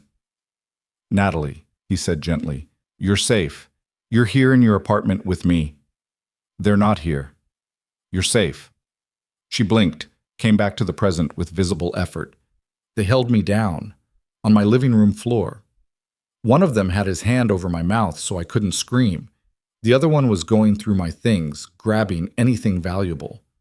I thought they were going to rape me. I was certain that's what was happening. That I was about to be raped and murdered in my own apartment at 3 a.m, and nobody would know until my body started to smell. But they didn't, Lucas said quietly. No, they didn't. Because my upstairs neighbor came home drunk and dropped something heavy on his floor. Made a huge crash. The men panicked. They grabbed what they could and ran. Just left me there on the floor, gasping for air, convinced I was about to die. Natalie wiped at her eyes roughly. The whole thing lasted maybe 4 minutes. 4 minutes that completely rewired my brain. Lucas let the silence sit for a moment, giving her words the weight they deserved. Thank you for telling me. You're not going to say something comforting? Tell me how brave I was, how lucky I survived. You already know you survived. You don't need me to tell you that. And I suspect you're tired of people calling you brave when you feel anything but. Exactly. Natalie's shoulders sagged slightly. Everyone wants to make it into a story about strength and resilience. But the truth is, I just got lucky. Lucky that my neighbor came home when he did. Lucky that they wanted my things more than they wanted to hurt me. There was no bravery, just terror and luck. And yet you're still here. Still fighting every night to reclaim your sense of safety. I don't have a choice. You do, though. You could let the fear win. You could move somewhere else, surround yourself with people 24/7, never be alone at night. But instead you're here, in your own space, refusing to let them take your home from you. That's not luck. That's determination. Natalie looked at him with something like wonder. How do you do that? Do what? Acknowledge the reality without diminishing it. You're not trying to make it better or convince me I'm stronger than I feel. You're just present with it. I learned from watching my wife die, Lucas said simply. People would come to the hospital and try to find silver linings. At least the doctors are good. At least you caught it early. At least you have time to say goodbye. They meant well, but it was exhausting. The only person who helped was Sarah's hospice nurse. She would sit with us and just acknowledge how terrible it was. She'd say things like, "This is unfair," and "You shouldn't have to go through this." And somehow that honesty was more comforting than all the false optimism combined. I'm sorry about your wife. Me too. Every day. Lucas glanced at his watch, 10:34. About an hour and a half until the panic attack would hit. Tell me about Mr. Whiskers. What kind of cat was he? The subject change was intentional, giving Natalie space to step back from the trauma, and she seemed to recognize and appreciate it.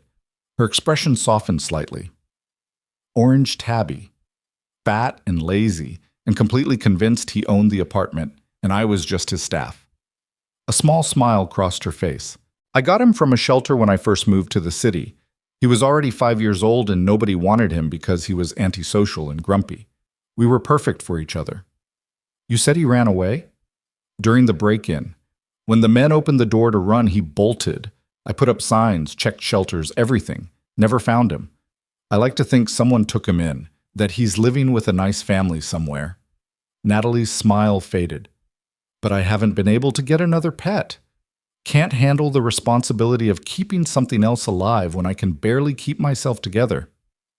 Maybe someday, Lucas offered. Maybe. Though I don't think I could handle the grief if something happened to it.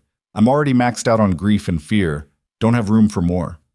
They talked for a while longer, careful conversation that danced around the heavy topics, touching on them briefly before moving to safer ground. Natalie told him about growing up in a small town in Ohio, about being the weird girl who loved computers, about getting a scholarship to MIT and never looking back. Lucas told her about meeting Sarah in college, about their wedding in her parents' backyard, about the years when life felt simple and manageable. At 11:45, Natalie's breathing started to change. Lucas noticed it before she did, the slight quickening, the way her hand moved to her chest unconsciously. She was approaching the edge of the panic attack, her body remembering the schedule even if her mind was distracted. It's starting, she said, confirming what Lucas already knew. The panic. I can feel it building. What do you need from me? Same as last night. Ground me. Keep me here. Don't let me convince myself I'm dying. Natalie stood up, began pacing. It's going to be bad. I can already tell. My heart's already racing and it hasn't even really started yet. Lucas stood too, positioning himself where he could see her clearly, but giving her room to move. I've got you. Just focus on my voice, okay? At 11:52, the panic attack hit full force. Natalie gasped like she'd been punched in the chest, her hand clutching at her heart, her eyes going wide with terror. I can't breathe. Lucas, I can't breathe. Something's wrong. Something's really wrong this time. Nothing's wrong. You're having a panic attack. Look at me. Lucas kept his voice calm and firm. You've had hundreds of these. You know what they are. Your heart is fine. Your lungs are fine. You're safe. No, this is different. This time it's real. I'm having a heart attack. I need to go to the hospital. Natalie was hyperventilating now, her whole body shaking. You're not having a heart attack. You're having a panic attack. Sit down. Right here on the floor. Lucas lowered himself to the floor, cross-legged, and gestured for her to do the same. Natalie shook her head violently. I can't sit. I need to move. I need to call 911. I'm dying, Lucas. I'm actually dying. You're not dying. I promise you're not dying. But if you need to move, move. Walk. Pace. Whatever you need. Lucas stayed on the floor, a fixed point in her storm. Just keep talking to me. Tell me what you're feeling. My heart. It's going to explode. It's beating too fast. It's going to just stop. Natalie was pacing frantically now, back and forth across the living room. My chest is tight. I can't get enough air. Why can't I get enough air? Because you're breathing too fast. You're hyperventilating. Your body has plenty of oxygen, but your brain doesn't believe it. Lucas patted the floor next to him. Come here. Sit with me. We're going to breathe together. I can't eat. Yes, you can. You did it last night. You can do it again. Lucas's voice was patient, steady as a metronome. Just sit down. Right here next to me. It took 3 more minutes of coaxing, but finally Natalie collapsed onto the floor next to Lucas, her breathing ragged and desperate. Lucas could see the terror in her eyes, the absolute conviction that she was dying despite knowing intellectually that this was just anxiety. Put your hand on my chest, Lucas said. Feel how I'm breathing. Match it. Natalie's hand shook as she placed it on his chest, and Lucas wondered briefly if this was appropriate, if he was crossing some line. But her breathing immediately started to slow, just slightly, as she felt the steady rise and fall of his chest. That's it. Feel how slow it is? How even? Your heart can do that too. Your lungs can do that too. Lucas placed his own hand on his chest, covering hers. In for 4. 1, 2, 3, 4. Hold for 4. 1, 2, 3, 4. Out for 4. 1, 2, 3, 4. I can't. My heart. Your heart is fine. It's just beating fast because your body thinks you're in danger. But you're not. You're safe on your living room floor with me. Nothing bad is happening. Nothing bad is going to happen. They sat like that for almost half an hour, Lucas counting breaths, Natalie's hand on his chest feeling his heartbeat, her breathing gradually slowing to match his. The panic didn't disappear. It never did all at once. But it receded degree by degree until Natalie could take a full breath without gasping. When she finally pulled her hand away, she looked exhausted, wrung out, like the panic attack had physically beaten her. "I hate this," she whispered. "I hate being this weak. I hate that my own body betrays me like this." "You're not weak. Your body's trying to protect you. It's just got the timing wrong." "Same thing my therapist says. Doesn't make it feel less like weakness." Natalie leaned back against the couch, staring at the ceiling. "How many hours until the anger?" Lucas checked his watch. "About an hour and a half. You made it through the panic attack faster tonight. Last night was 23 minutes. Tonight was 27, but you came out of it stronger." "Doesn't feel like progress." "Small victories still count." They sat on the floor in silence for a while, both recovering in their own ways. Lucas felt the exhaustion creeping in. He'd been running on adrenaline and determination, but his body was starting to remind him that he'd slept maybe 3 hours in the last 48. He couldn't keep this pace up indefinitely. Eventually, he'd need to figure out a sustainable way to help Natalie without completely destroying himself. But tonight, he could manage. Tonight, he'd stay. At 1:30 a.m., Natalie's phone buzzed. She pulled it out, looked at the screen, and her expression darkened. "Who is it?" Lucas asked. "My COO, sending me the numbers from our latest user acquisition campaign. They're terrible." Natalie stared at the screen, and Lucas could see the shift happening in real time. The way her jaw tightened, the way her fingers clenched around the phone. "We're bleeding money, and he's sending me this at 1 in the morning like I can do something about it right now. Maybe he's working late and just wanted to keep you updated.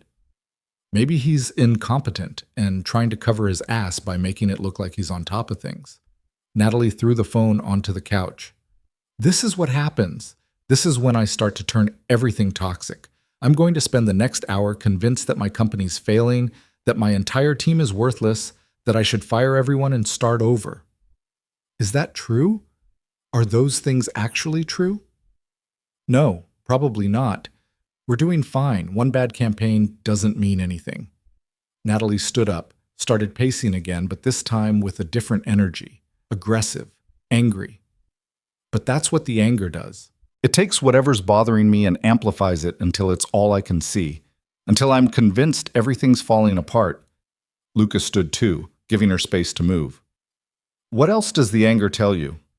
That I'm failing at everything, that I'm a terrible CEO, a terrible person, that I've wasted 3 years of my life being broken when I should have just gotten over it already."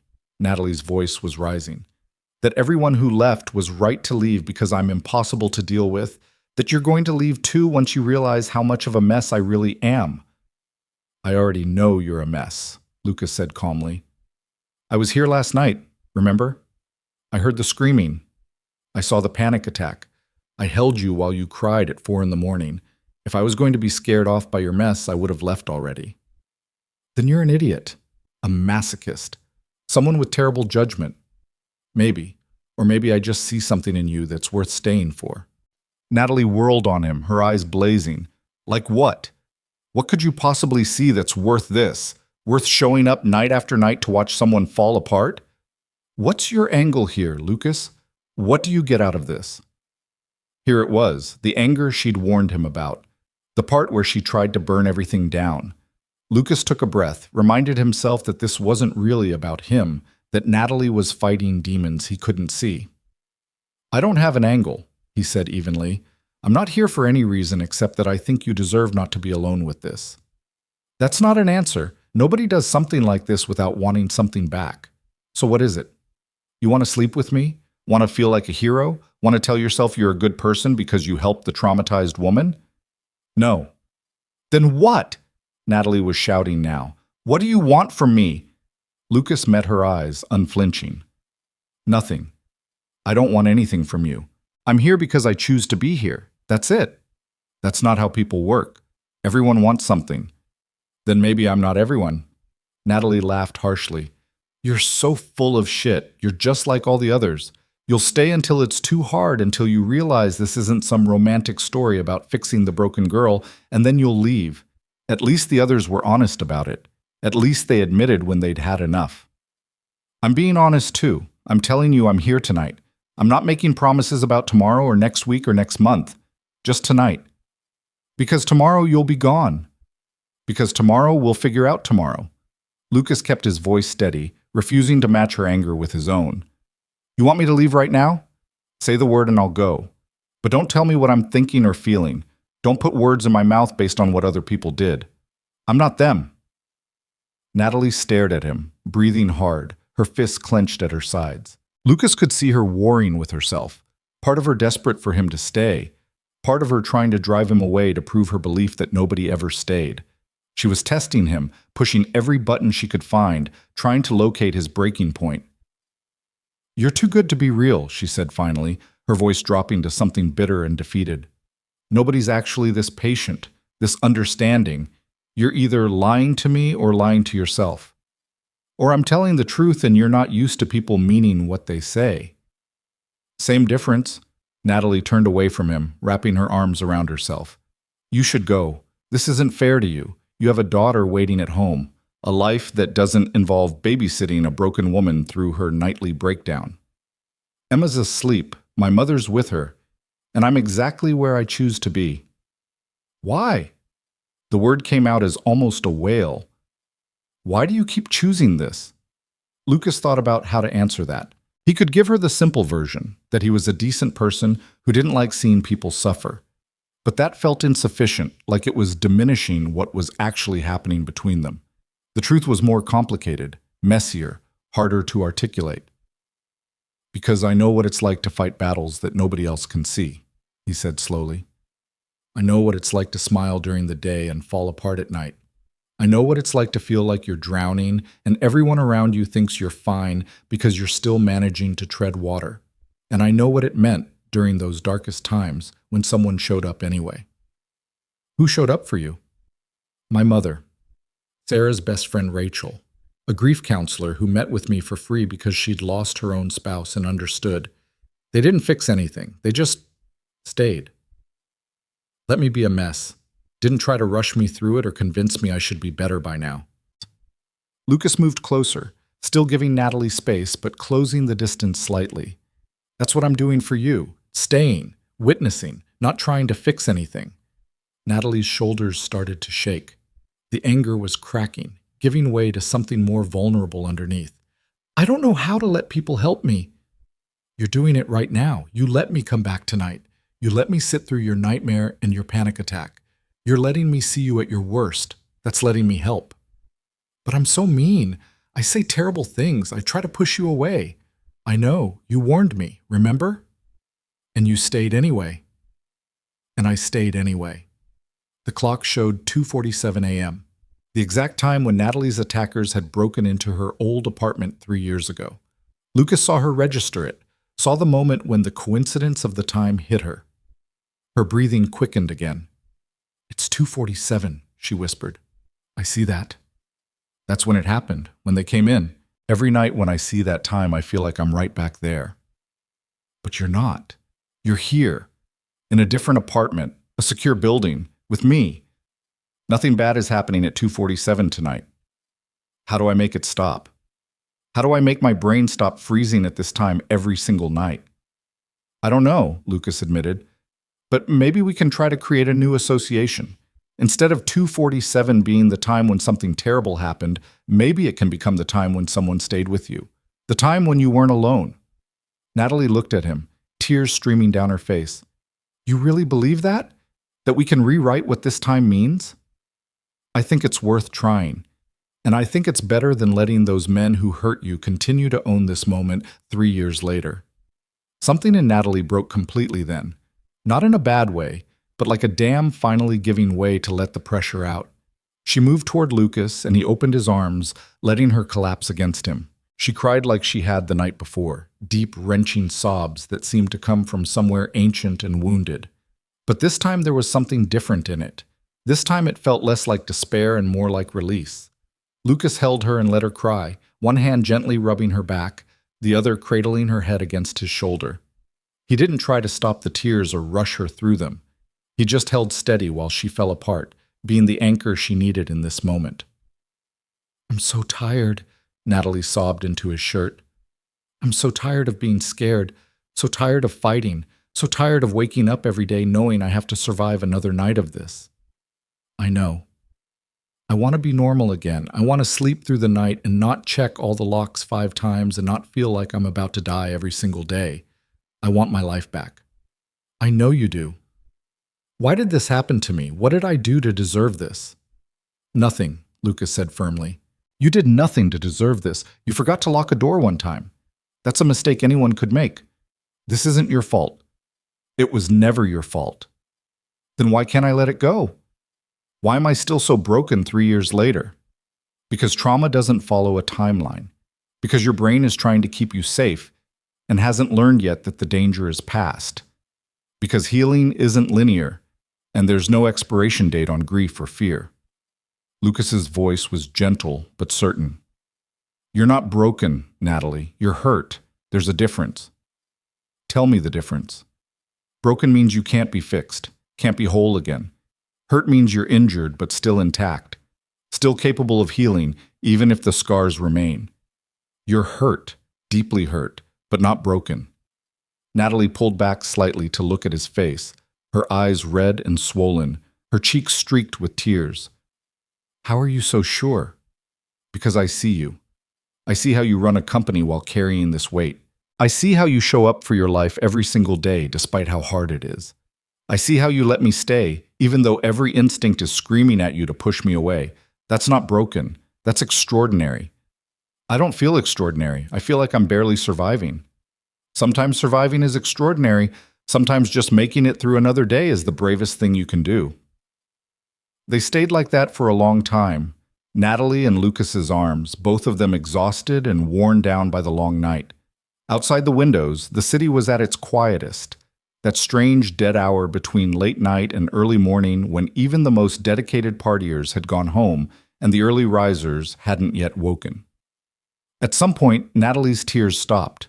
She didn't pull away, just rested against Lucas, breathing steadily, her fingers curled in his shirt. Lucas let his eyes close, not sleeping but resting, conserving energy for whatever came next. "Lucas?" Natalie's voice was soft, almost tentative. "Yeah? What happens when this stops working? When your presence stops being enough to get me through the nights?" "Then we figure something else out. We try a different approach. We adapt. And if nothing works? If I'm just stuck like this forever?" Lucas was quiet for a moment, thinking about how to answer honestly without crushing the fragile hope he could hear in her question. "Then we keep going anyway, one night at a time, finding whatever small victories we can, not giving up." "That sounds exhausting." "It is, but so is what you're doing now. At least this way, you're not exhausted and alone." Natalie shifted slightly, settling more comfortably against him. "I think I'm falling for you. Is that crazy? We barely know each other." Lucas's heart skipped a beat at the confession. He'd felt something shifting between them too, something beyond compassion or kindness. But hearing her say it out loud made it real in a way that was both thrilling and terrifying. "Maybe a little crazy," he said carefully, "but understandable. Shared trauma creates intimacy. It's natural to develop feelings for someone who witnesses your vulnerability." "Is that all this is? Trauma bonding?" "I don't know. Maybe partly. But I think there's something else here too. Something real." Lucas took a breath. "I feel it too, if I'm being honest. This pull toward you that's more than just wanting to help." "What does that mean? For us?" "I don't know yet. We're still figuring out how to get you through a single night. Maybe we don't worry about the bigger questions until we've mastered the immediate ones." "Always so practical," Natalie said, but there was warmth in her voice now. "Always reducing everything to manageable steps. It's how I survive. Break big, overwhelming things into small, actionable pieces. Works for single parenthood. Might work for this too." They fell silent again, comfortable now in a way they hadn't been earlier in the night. The anger had burned itself out. The panic had passed. The worst of the trauma cycle was behind them for another night. What remained was just two people, holding each other in the dark, finding comfort in shared presence. At 3:52 a.m., Lucas's phone buzzed. A text from his mother. Emma had a bad dream. She's fine now, asking for you. Nothing urgent, but thought you should know. Lucas showed the text to Natalie. I need to call home. Check on Emma. Of course. Go. He stepped into the kitchen to make the call, giving Natalie privacy while he talked to his daughter. Emma's sleepy voice came on the line after his mother handed her the phone. Daddy? Hey, baby girl. Grandma says you had a bad dream. I dreamed you didn't come home, that you went away like Mommy did. Emma's voice was thick with tears and sleep. Lucas's heart clenched. I'm always coming home, Em. Always. I'm helping someone right now, but I'll be home in the morning for pancakes. I promise. You promise? I promise. Cross my heart. I love you more than anything in the whole world, and I will always come home to you. Okay, Emma yawned. I love you too, Daddy. Sweet dreams, baby. See you soon. He hung up and stood in Natalie's kitchen for a moment, feeling the weight of his dual responsibilities. Emma needed him. Natalie needed him. He couldn't be in two places at once, and eventually something would have to give. But not tonight. Tonight, both his girls would make it through. When he returned to the living room, Natalie was standing at the windows, watching the skies start to lighten in the east. The darkness was giving way to deep blue, the first hint that dawn was coming. Is she okay? Natalie asked without turning around. She's fine. Just needed to hear my voice. Lucas joined her at the window. She had a nightmare that I didn't come home. Because of me. Because you're here instead of with her. No. Because her mother died, and sometimes she worries that I will too. It's not about you. Natalie looked at him, her expression troubled. But it will be, eventually. She'll start to resent the time you spend here. She'll see me as the person who takes her father away. We'll handle that if it happens. Right now, Emma's fine. She understands that Daddy helps people who are scared. That's enough. For now. For now, Lucas agreed. That's all we can control, right now, this moment. They stood together watching the sunrise, neither speaking, just existing in the quiet that came after surviving another night. Lucas felt the exhaustion in his bones, knew he'd need real sleep soon, but there was something peaceful about this moment, something worth protecting. At 6:14 a.m., Natalie turned to look at him. You stayed. Again. I stayed. Again. Thank you. She paused, then added quietly, I slept better last night than I have in years. 4 hours, uninterrupted, because I knew you were here because I wasn't alone. That's progress. It's terrifying. What if I can't sleep without you here now? What if I've just traded one dependency for another? Then we figure it out. But don't borrow trouble from tomorrow. You slept. That's good. Let it be good. Natalie nodded slowly, accepting his words even if she didn't fully believe them. The sky was brightening quickly now, the city coming to life below them. Another night survived. Another morning reached. Small victories that added up to something bigger. Lucas knew he needed to leave soon, to get home to Emma, to sleep for at least a few hours before the day really started. But he gave himself this moment, standing at the window with Natalie, watching the dawn break over the city, feeling the quiet satisfaction of having kept his promise. He'd stayed. Through the nightmares and the panic and the anger and the breakdown, he'd stayed, and something had shifted between them, something fragile and new, but undeniably real. The challenge wasn't over. The night would come again, bringing with it all the same terrors. But for now, in this moment, they'd won. They'd made it through together, and that was enough. Lucas left Natalie's apartment at 6:47 a.m., the sunrise fully bloomed now across the city's skyline. His body felt like it had been through a physical fight. Every muscle ached, his eyes burned from lack of sleep, and there was a headache building behind his temples that promised to get worse before it got better. But there was also something else, something harder to name, a sense of purpose, maybe, or connection, the feeling of having done something that mattered, even if he couldn't quite articulate why it mattered so much. The drive home passed in a blur of morning traffic and automatic movements. Lucas pulled into his driveway at 7:15 to find his mother's car still there, which meant Emma was probably awake and bouncing off the walls wondering where he was. He sat in the truck for a moment, gathering himself, trying to shift from the person he'd been in Natalie's apartment to the person he needed to be for his daughter. The transformation wasn't as easy as it used to be. He walked through the front door to find Emma and his mother making breakfast together. Or rather, Emma was helping by arranging strawberries on a plate while his mother did the actual cooking. Emma's face lit up when she saw him. "Daddy, you came home!" She launched herself at him with the full confidence of a child who'd never doubted his return, despite her nightmare a few hours earlier. Lucas caught her, lifted her up even though his back protested. "Of course I came home. I always come home." "You look tired," Emma observed with the blunt honesty of 6-year-olds. "Your eyes are all red." "That's because Daddy had a very long night helping someone who needed him." "The scared lady?" Lucas glanced at his mother, who just shrugged. "She asked," Margaret said. "I didn't offer details, but I'm not going to lie to her either." "Yes, the scared lady," Lucas confirmed, setting Emma down. "She had a hard night, but she's okay now." "Are you going to help her again tonight?" The question was innocent enough, but Lucas heard the underlying concern. Emma was testing the pattern, trying to figure out if this was going to be every night, if Daddy's new absence was going to become permanent. "Yes, I am. But I'll be here all day with you first. We can do whatever you want." "Can we go to the zoo?" Lucas thought about the energy required to walk around the zoo for hours, to chase Emma from exhibit to exhibit, to be present and engaged when his body was screaming for sleep. Then he looked at his daughter's hopeful face and knew there was only one answer. "Absolutely, let's go to the zoo." His mother pulled him aside while Emma ran to get dressed. "You can't keep this up indefinitely," Margaret said quietly. 2 nights without sleep, working during the day, spending every evening with Emma, then all night with Natalie. You're going to burn out." "I know, Mom. I'm figuring it out." "Figure it faster. Because Emma needs you healthy and present, not exhausted and running on fumes." "I said, I know." Lucas heard the edge in his own voice and softened it. "I'm sorry, you're right. I just need to get through this weekend, establish some kind of sustainable routine.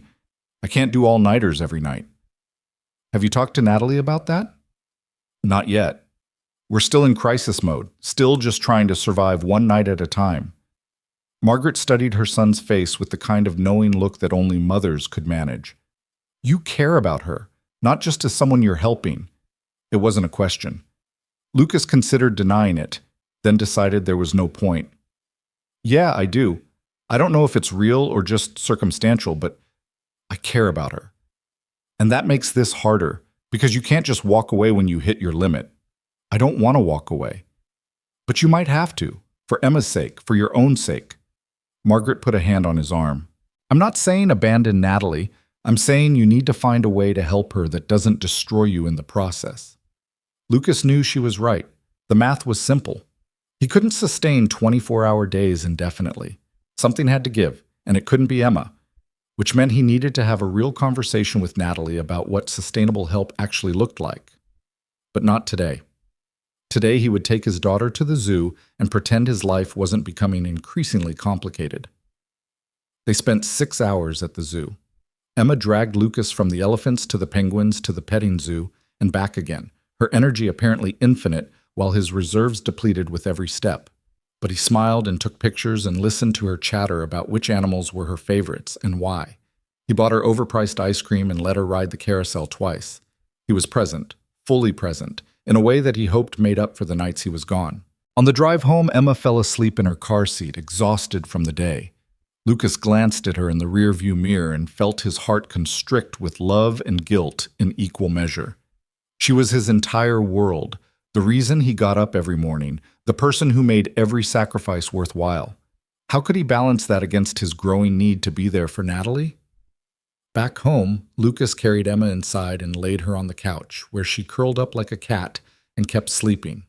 He had about 2 hours before he needed to start the evening routine, 2 hours he should probably use to sleep himself. But his mind was too active, churning through problems and possibilities. He pulled out his phone and texted Natalie. "How are you doing today?" The response came quickly. "Slept until noon, first time I've done that in years, feeling almost human. You?" Lucas smiled at his phone. "Took Emma to the zoo. Currently questioning my life choices as my feet are staging a rebellion. You should rest. You've barely slept in 2 days, planning to. Just wanted to check on you first. There was a longer pause before the next message. Lucas, we need to talk about logistics. This isn't sustainable for you. I can see that even if you won't admit it. I know. Can we talk about it tonight, before things get difficult? Yes. Come early if you can, 7:30 instead of 9. I'll be there. Lucas set his phone down and leaned back against the couch, his mind already working through the conversation he needed to have. He had to be honest with Natalie about his limits while also making it clear he wasn't abandoning her. There had to be a middle ground between all-night vigils and complete absence. He managed an hour of sleep on the couch next to Emma before she woke up demanding dinner. They made grilled cheese together, ate while watching a Disney movie, then moved into the bath and bedtime routine. Emma sensed something different tonight, some tension in Lucas that she couldn't name but clearly felt. "Daddy, are you sad?" she asked while he was reading her bedtime story. "Not sad, baby, just tired." "Because of the scared lady?" "Partly, but also because I love you so much that I want to be everything for everyone, and that's hard to do sometimes." Emma thought about this with the seriousness of a child trying to understand adult problems. "Grandma says you can't pour from an empty cup." Lucas laughed despite himself. "Grandma's very wise. She also says you're stubborn like a mule, but that's what makes you good at being my daddy." "Did she now?" Emma nodded solemnly. "I think she's right. You're stubborn, but I like it." Lucas hugged his daughter close, breathing in the strawberry scent of her shampoo, feeling the solid weight of her in his arms. This was what mattered most. This little person who trusted him completely, who needed him to be steady and present and whole. Whatever he did with Natalie, it couldn't compromise this. Margaret arrived at 7:15, giving Lucas just enough time to change clothes and mentally prepare for the conversation ahead. He drove to Natalie's building with his stomach in knots, unsure how to say what needed to be said without making her feel abandoned. Natalie opened the door at exactly 7:30, and Lucas was struck again by how different she looked in the evening before the trauma cycle started. She was wearing jeans and a soft sweater, her hair loose around her shoulders, her expression open and almost relaxed. She looked like a normal woman about to have a normal conversation, not someone preparing for a nightly battle with demons. "Come in," she said, stepping aside. "I made coffee, or tea if you prefer. And I ordered dinner. Nothing fancy, just Chinese takeout, but I thought we should eat before we talk." They sat at her dining table with containers of food spread between them, and for a few minutes they just ate in comfortable silence. Lucas noticed that Natalie actually had an appetite tonight, that she was eating without the tension that usually accompanied her meals. Progress, he thought. Small, but real. "So," Natalie said finally, setting down her chopsticks, "you need to talk about sustainability, which means you've hit your limit and you're trying to figure out how to tell me without making me feel like you're leaving." Lucas appreciated the directness. "Something like that, yeah. I've been thinking about it too. What you're doing, coming here every night, staying until dawn, it's not realistic long term. You have a daughter, a business, a life that existed before I hired you to install a security system. I'm not complaining about being here. I know, but you should be. This is too much to ask of anyone." Natalie pushed her food around with her chopsticks. "I've been dependent on people before. It never ends well. I turn them into my entire support system, and then, when they inevitably leave, I collapse completely. I don't want to do that with you." "What if I don't want to leave?" "Then we need to figure out a way for you to stay that doesn't consume your entire life." Natalie looked at him directly. "I've been researching. There are overnight crisis lines I can call during panic attacks. There are apps that help with grounding techniques. There are ways I can get through the nights alone, or mostly alone, without relying entirely on you." Lucas felt something twist in his chest. "Is that what you want? To handle this alone again?" "No, but I want you to have a life. I want you to sleep and spend evenings with Emma and not look like you're about to collapse from exhaustion." Natalie's voice was gentle but firm. "What if we do this differently? What if you come a few nights a week instead of every night? Or what if you're here for the nightmares but go home before the panic attacks? We could video call for those, maybe, so I'm not completely alone, but you're not physically here all night." Lucas considered this. It was logical, practical, sustainable. It was also completely different from what they'd been doing, and he wasn't sure either of them was ready for the change. Or, he said slowly, what if I stay most of the week but we bring in additional support? Your therapist, maybe. Or a support group. Or even another friend who could take some nights so I'm not the only person you're leaning on. I don't have friends who could handle this. We've established that everyone leaves. Then we find new people. We build a support network instead of having everything rest on one person. Lucas leaned forward. I'm not saying this to reduce my involvement. I'm saying it because you're right. This isn't sustainable as is. But I think the answer is more support, not less. Natalie was quiet for a long moment, her fingers tracing the rim of her coffee cup. What if we try something different tonight? What do you mean? What if you go home at midnight, after the panic attack but before the anger and breakdown? You've been here for the worst parts 2 nights in a row. Maybe you don't need to be here for all of it. Natalie's voice was carefully neutral, like she was trying not to show how much the suggestion cost her. I can call you if it gets really bad.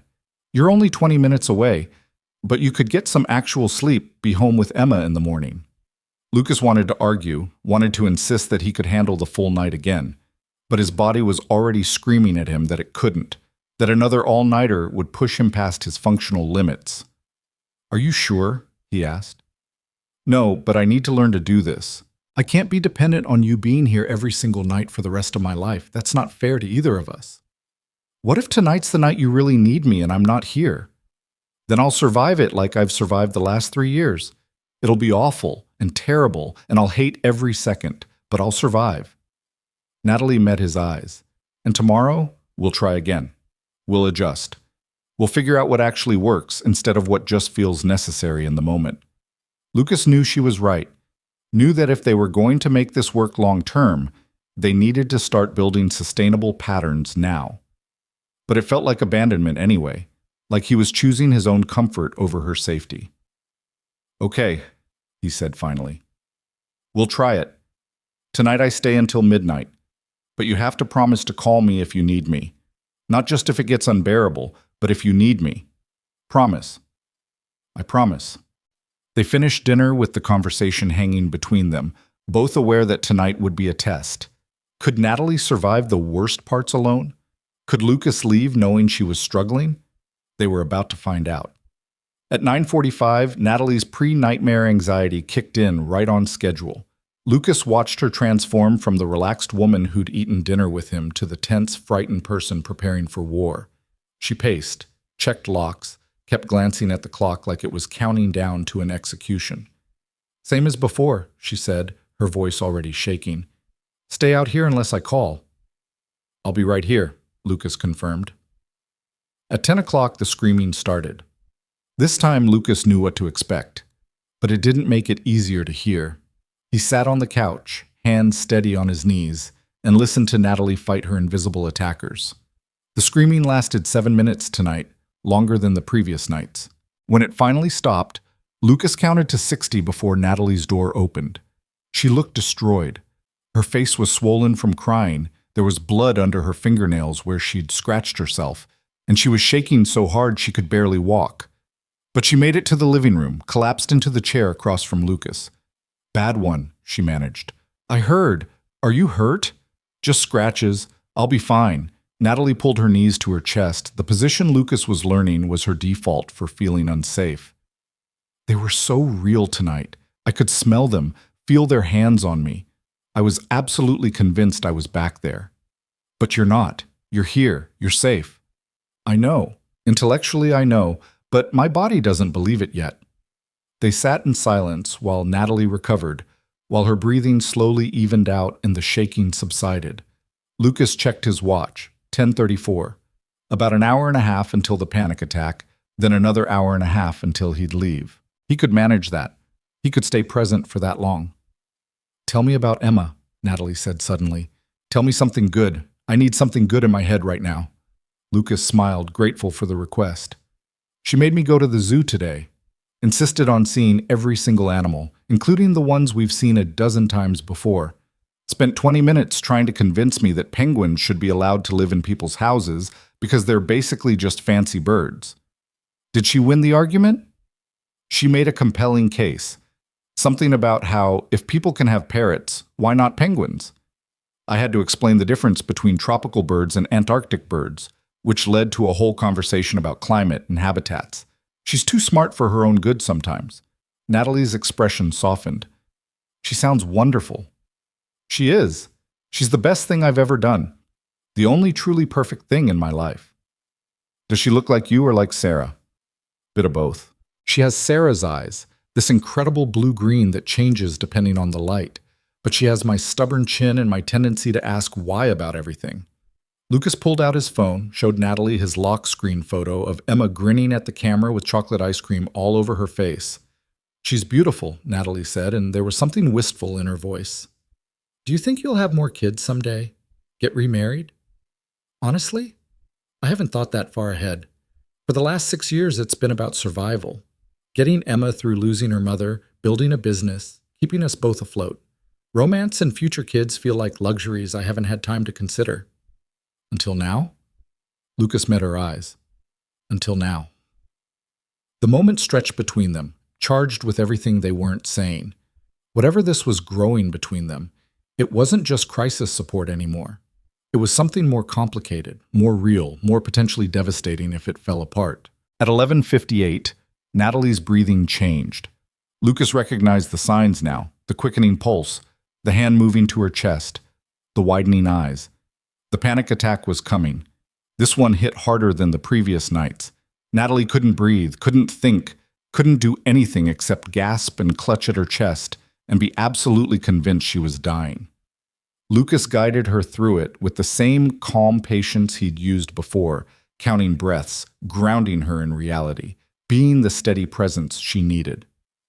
It took 32 minutes this time. When Natalie finally came out of it, she was drenched in sweat and completely exhausted. Worse than last night, she panted. I noticed, but you made it through. Barely. Natalie leaned back in her chair, eyes closed. I feel like I just ran a marathon while having a heart attack. Lucas checked his watch, 12:30 a.m. In theory, he should leave now. That had been the agreement. But looking at Natalie, seeing how wrecked she was, the thought of leaving felt impossible. I should go, he said, testing the words. Natalie's eyes opened. Yes, you should. But I don't want to leave you like this. I'll be fine. This is the easy part now. Just anger and crying. I can handle that alone. Her voice was steady despite the exhaustion. Go home, Lucas. Get some sleep. Be there when Emma wakes up. You'll call if you need me? I'll call. Lucas stood slowly, reluctant despite knowing it was the right choice. He gathered his jacket, his phone, his keys. Natalie walked him to the door, moving carefully like someone afraid of falling. At the door, Lucas paused. Thank you. For what? For being strong enough to let me go. For understanding that I need to take care of myself too. Natalie managed a small smile. Don't thank me yet. Ask me tomorrow if I actually made it through alone. You will. I know you will. He left then, before he could change his mind, walking to the elevator with the uncomfortable feeling of leaving a job half finished. The drive home was quiet, the roads nearly empty at this hour. Lucas felt the exhaustion pulling at him like a physical weight, his body demanding the sleep he'd been denying it. He got home at 12:52 a.m. to find his mother asleep on the couch, a book fallen open on her chest. He woke her gently. How'd it go? Margaret asked, still half asleep. Good. Different. I left early tonight, trying to find a sustainable rhythm. Smart. Now go sleep before you fall over. Lucas didn't need to be told twice. He checked on Emma, sound asleep, surrounded by stuffed animals, then fell into his own bed fully clothed. Sleep took him immediately, deep and dreamless and desperately needed. His phone woke him at 3:47 a.m. Natalie's name on the screen. Lucas answered before he was fully conscious. Lucas? Her voice was wrecked, barely above a whisper. I'm sorry. I know I said I could do this, but I can't. I can't do this alone.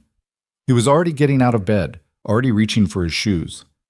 I'm coming. 20 minutes. Can you hold on for 20 minutes? I don't know. Everything hurts. My ribs, my chest, my head. I can't stop crying. I can't breathe right. I feel like I'm dying. You're not dying. You're having a breakdown. That's what happens at 4 a.m., remember? Your body's just following the pattern. Lucas was down the stairs now, grabbing his keys. I'm getting in my truck right now. Stay on the phone with me.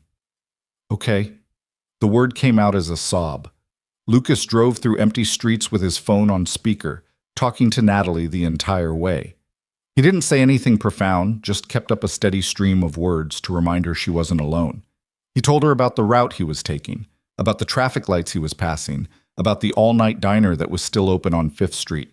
Anything to fill the silence, to give her something to anchor to. When he pulled into her building's garage, Natalie was still on the line, still crying but breathing more steadily. I'm here, Lucas said. I'm in the elevator. 30 seconds. He made it to her door in 25. Natalie opened it before he could knock, and Lucas barely had time to register how destroyed she looked before she collapsed into his arms. I'm sorry, she sobbed into his chest. I'm so sorry. I thought I could do it. I really thought I could. It's okay. You tried. That's what matters. Lucas held her close, one hand in her hair, the other around her waist. I've got you now. You should have stayed home. You need sleep. Emma needs you in the morning. Emma will understand, and I can sleep later. Right now, you need me more. He guided her to the couch, settled them both down with Natalie curled against him.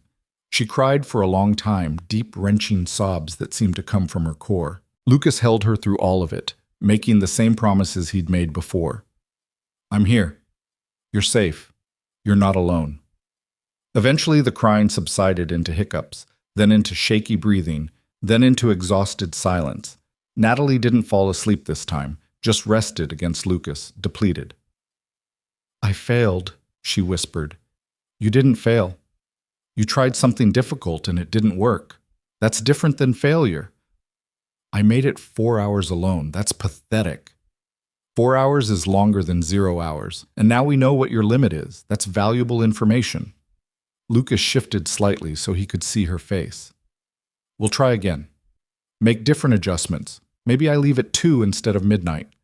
Or maybe I stay but sleep in your guest room so I'm here but getting rest. We'll figure it out. What if there's no configuration that works? What if the only way I can do this is if you're here all night every night? Then we cross that bridge when we come to it. But I don't think that's true.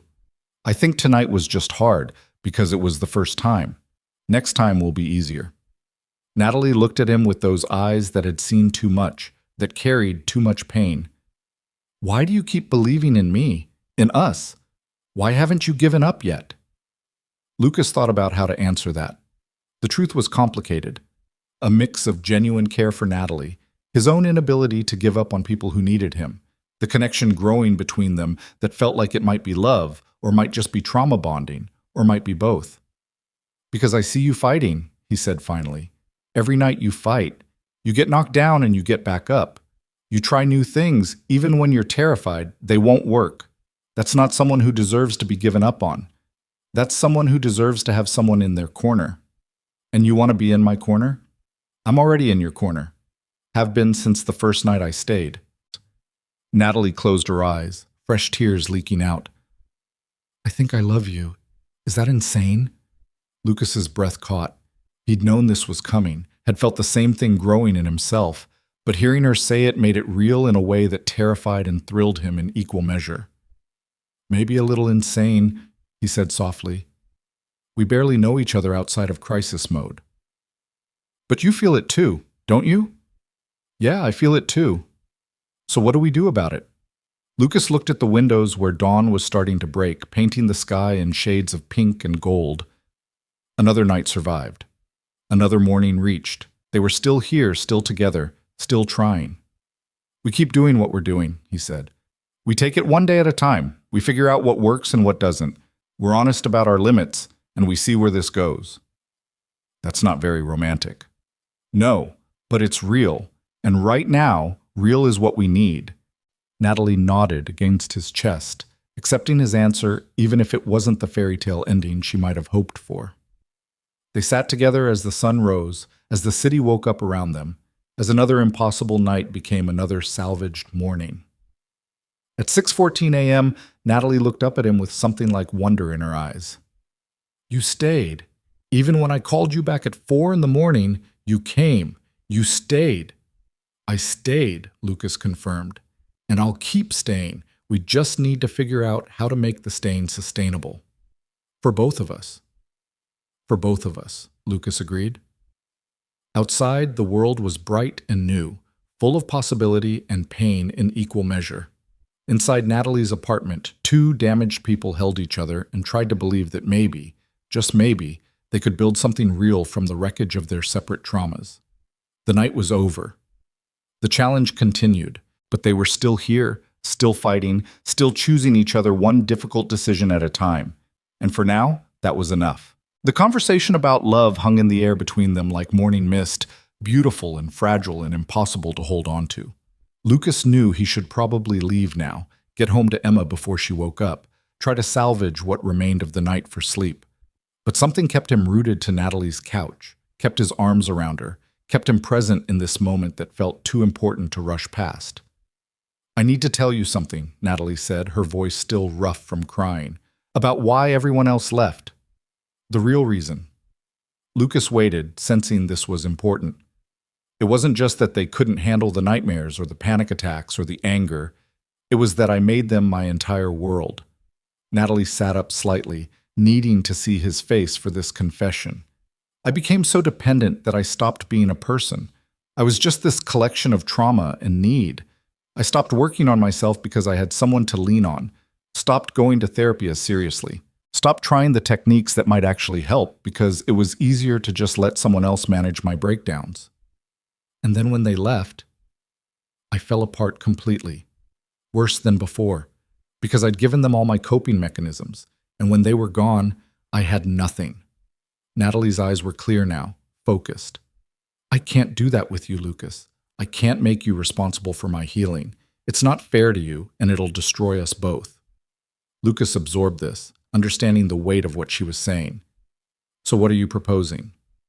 I'm proposing that we do this differently, that I start actually working on getting better, not just surviving, that I go back to therapy consistently, try EMDR or whatever else my therapist suggests, that I build coping strategies that don't require you to be here every single night. Natalie took a shaky breath. And I'm proposing that we figure out what we are to each other outside of my trauma. Because if this is real, if what we're feeling is real, it needs to exist in daylight too, not just in the 3 a.m. darkness. You want a date? Lucas said, and despite the exhaustion and the weight of the conversation, he felt himself smile. Actual dating, like normal people. Is that crazy? To want to go to dinner with you, see a movie, have a conversation that doesn't revolve around my PTSD? Not crazy. Actually kind of brilliant. Lucas brushed a strand of hair from her face, the gesture tender and intimate. But we need to be realistic about the timeline. You're still going through this every night. I'm still figuring out how to balance being here for you with being there for Emma. We can't just pretend the hard parts don't exist. I'm not suggesting we pretend. I'm suggesting we make space for something else too. Something that's just about us, not about survival. Natalie's hand found his, their fingers intertwining. What if we tried? One real date. Somewhere public during the day when I'm at my best instead of my worst. Just to see if we actually like each other when nobody's falling apart. Lucas thought about this. It made sense in a way that terrified him because it meant acknowledging that this thing between them might be real, might have a future beyond crisis management. It meant risking his heart in a way he hadn't since Sarah died. Okay, he said, one date. But first, you need to promise me something. What? Promise me you'll actually do the work. The therapy, the techniques, the building of real coping strategies, not because I'm asking you to, but because you want to get better. Lucas squeezed her hand. I can be here to support you, but I can't heal you. Only you can do that. I promise. I've already emailed my therapist about scheduling twice-weekly sessions, and I'm going to start a support group on Thursday nights for people with PTSD. Natalie's voice was stronger now, more determined. I don't want to be like this forever, Lucas. I want to sleep through the night. I want to feel safe in my own home. I want to be someone you can actually have a relationship with, not just someone you rescue every night. You're already someone I can have a relationship with. You say that now. But what about in 6 months? A year? What if I'm still having nightmares every night? What if the panic attacks never stop? Lucas was quiet for a moment, thinking about how to answer honestly. Then we figure it out together. But Natalie, I need you to understand something. I'm not here because I think I can fix you. I'm here because I see someone worth knowing, worth caring about, worth staying for. The trauma is part of your life, but it's not all of who you are. How can you know that? You've only ever seen me like this. That's not true. I've seen you talk about your company with passion. I've seen you make me laugh even when you're terrified. I've seen the way you push yourself to try new things, even when every instinct is screaming at you to give up. Lucas shifted so he could look at her properly. I've seen enough to know I want to see more. The real you. The daylight version. The person who exists when the nightmares aren't controlling everything. Natalie's eyes filled with tears again, but these were different. Not despair or pain, but something closer to hope. Saturday, she said. This Saturday. Lunch somewhere with terrible coffee and too bright lighting. Somewhere completely normal, where we can just talk like normal people. Saturday, Lucas agreed. I'll get my mom to watch Emma. We'll have a real date. And until then? Until then, we figure out a sustainable schedule. Maybe I come Sunday, Tuesday, Thursday nights. The other nights, you practice the coping strategies. We video call so you're not completely alone, but I'm home with Emma. Lucas was thinking out loud now, trying to balance all the competing needs. And if you have a really bad night, you call me. No hesitation, no guilt. You call, and I come. But we try to build toward you being able to handle more nights on your own. That sounds terrifying. Probably, but also necessary. Natalie nodded slowly, accepting the plan even though Lucas could see the fear in her eyes. She'd been alone with this for so long, and then she'd had 2 nights of constant support. Going back to mostly alone would feel like abandonment, even though intellectually she knew it wasn't. I should let you go, she said. Emma's probably awake by now, wondering where you are. Lucas checked his phone, 6:47 a.m. His mother had texted, Emma's up, making pancakes. Take your time. I have a few more minutes. Lucas settled back against the couch, pulling Natalie with him. Tell me about your company, the product you're building. I want to know about the part of your life that has nothing to do with trauma. So Natalie talked, and Lucas listened. She told him about the software platform that connected small businesses with freelance developers, about the algorithms she'd designed to match projects with skill sets, about her vision for democratizing access to tech talent. Her whole face changed when she talked about her work, animated, passionate, alive in a way that had nothing to do with fear or survival. Lucas asked questions, genuinely interested, and Natalie answered them with increasing enthusiasm. For 20 minutes, they were just 2 people talking about work and passion and dreams. For 20 minutes, the trauma didn't exist. Then Lucas's phone rang, Emma's name on the screen. I have to take this, he said apologetically. Of course, go, Lucas answered. Hey, baby girl. Daddy, when are you coming home? Grandma made pancakes, but they're not as good as yours. Emma's voice was small, worried. I'm leaving right now. I'll be home in 20 minutes and then we'll spend the whole day together. Just you and me. Whatever you want to do. Promise? Promise, promise. I love you, Em. Love you too. Lucas hung up and looked at Natalie. I really do have to go now. I know, thank you. For coming back when I called. For not being angry that I couldn't make it through alone. Never angry. Not about that. Lucas stood, offering his hand to help her up. You'll be okay today? I'll sleep, work a little, try to be a normal person. Natalie walked him to the door. Lucas, about Saturday, what if I'm terrible at normal dating? What if, without the crisis, we have nothing to talk about? Then we'll figure that out. But I don't think that's true. I think we'll be fine. He paused at the door, then made a decision. He leaned in and kissed her forehead, gentle and brief. Get some rest. I'll text you later. Natalie's hand came up to touch where he'd kissed her, her expression soft with wonder. Okay?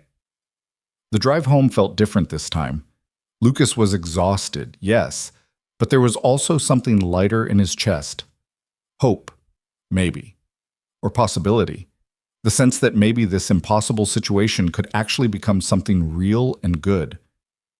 Emma met him at the door, launching herself into his arms. "You're home!" "I'm home. And I'm all yours for the rest of the day."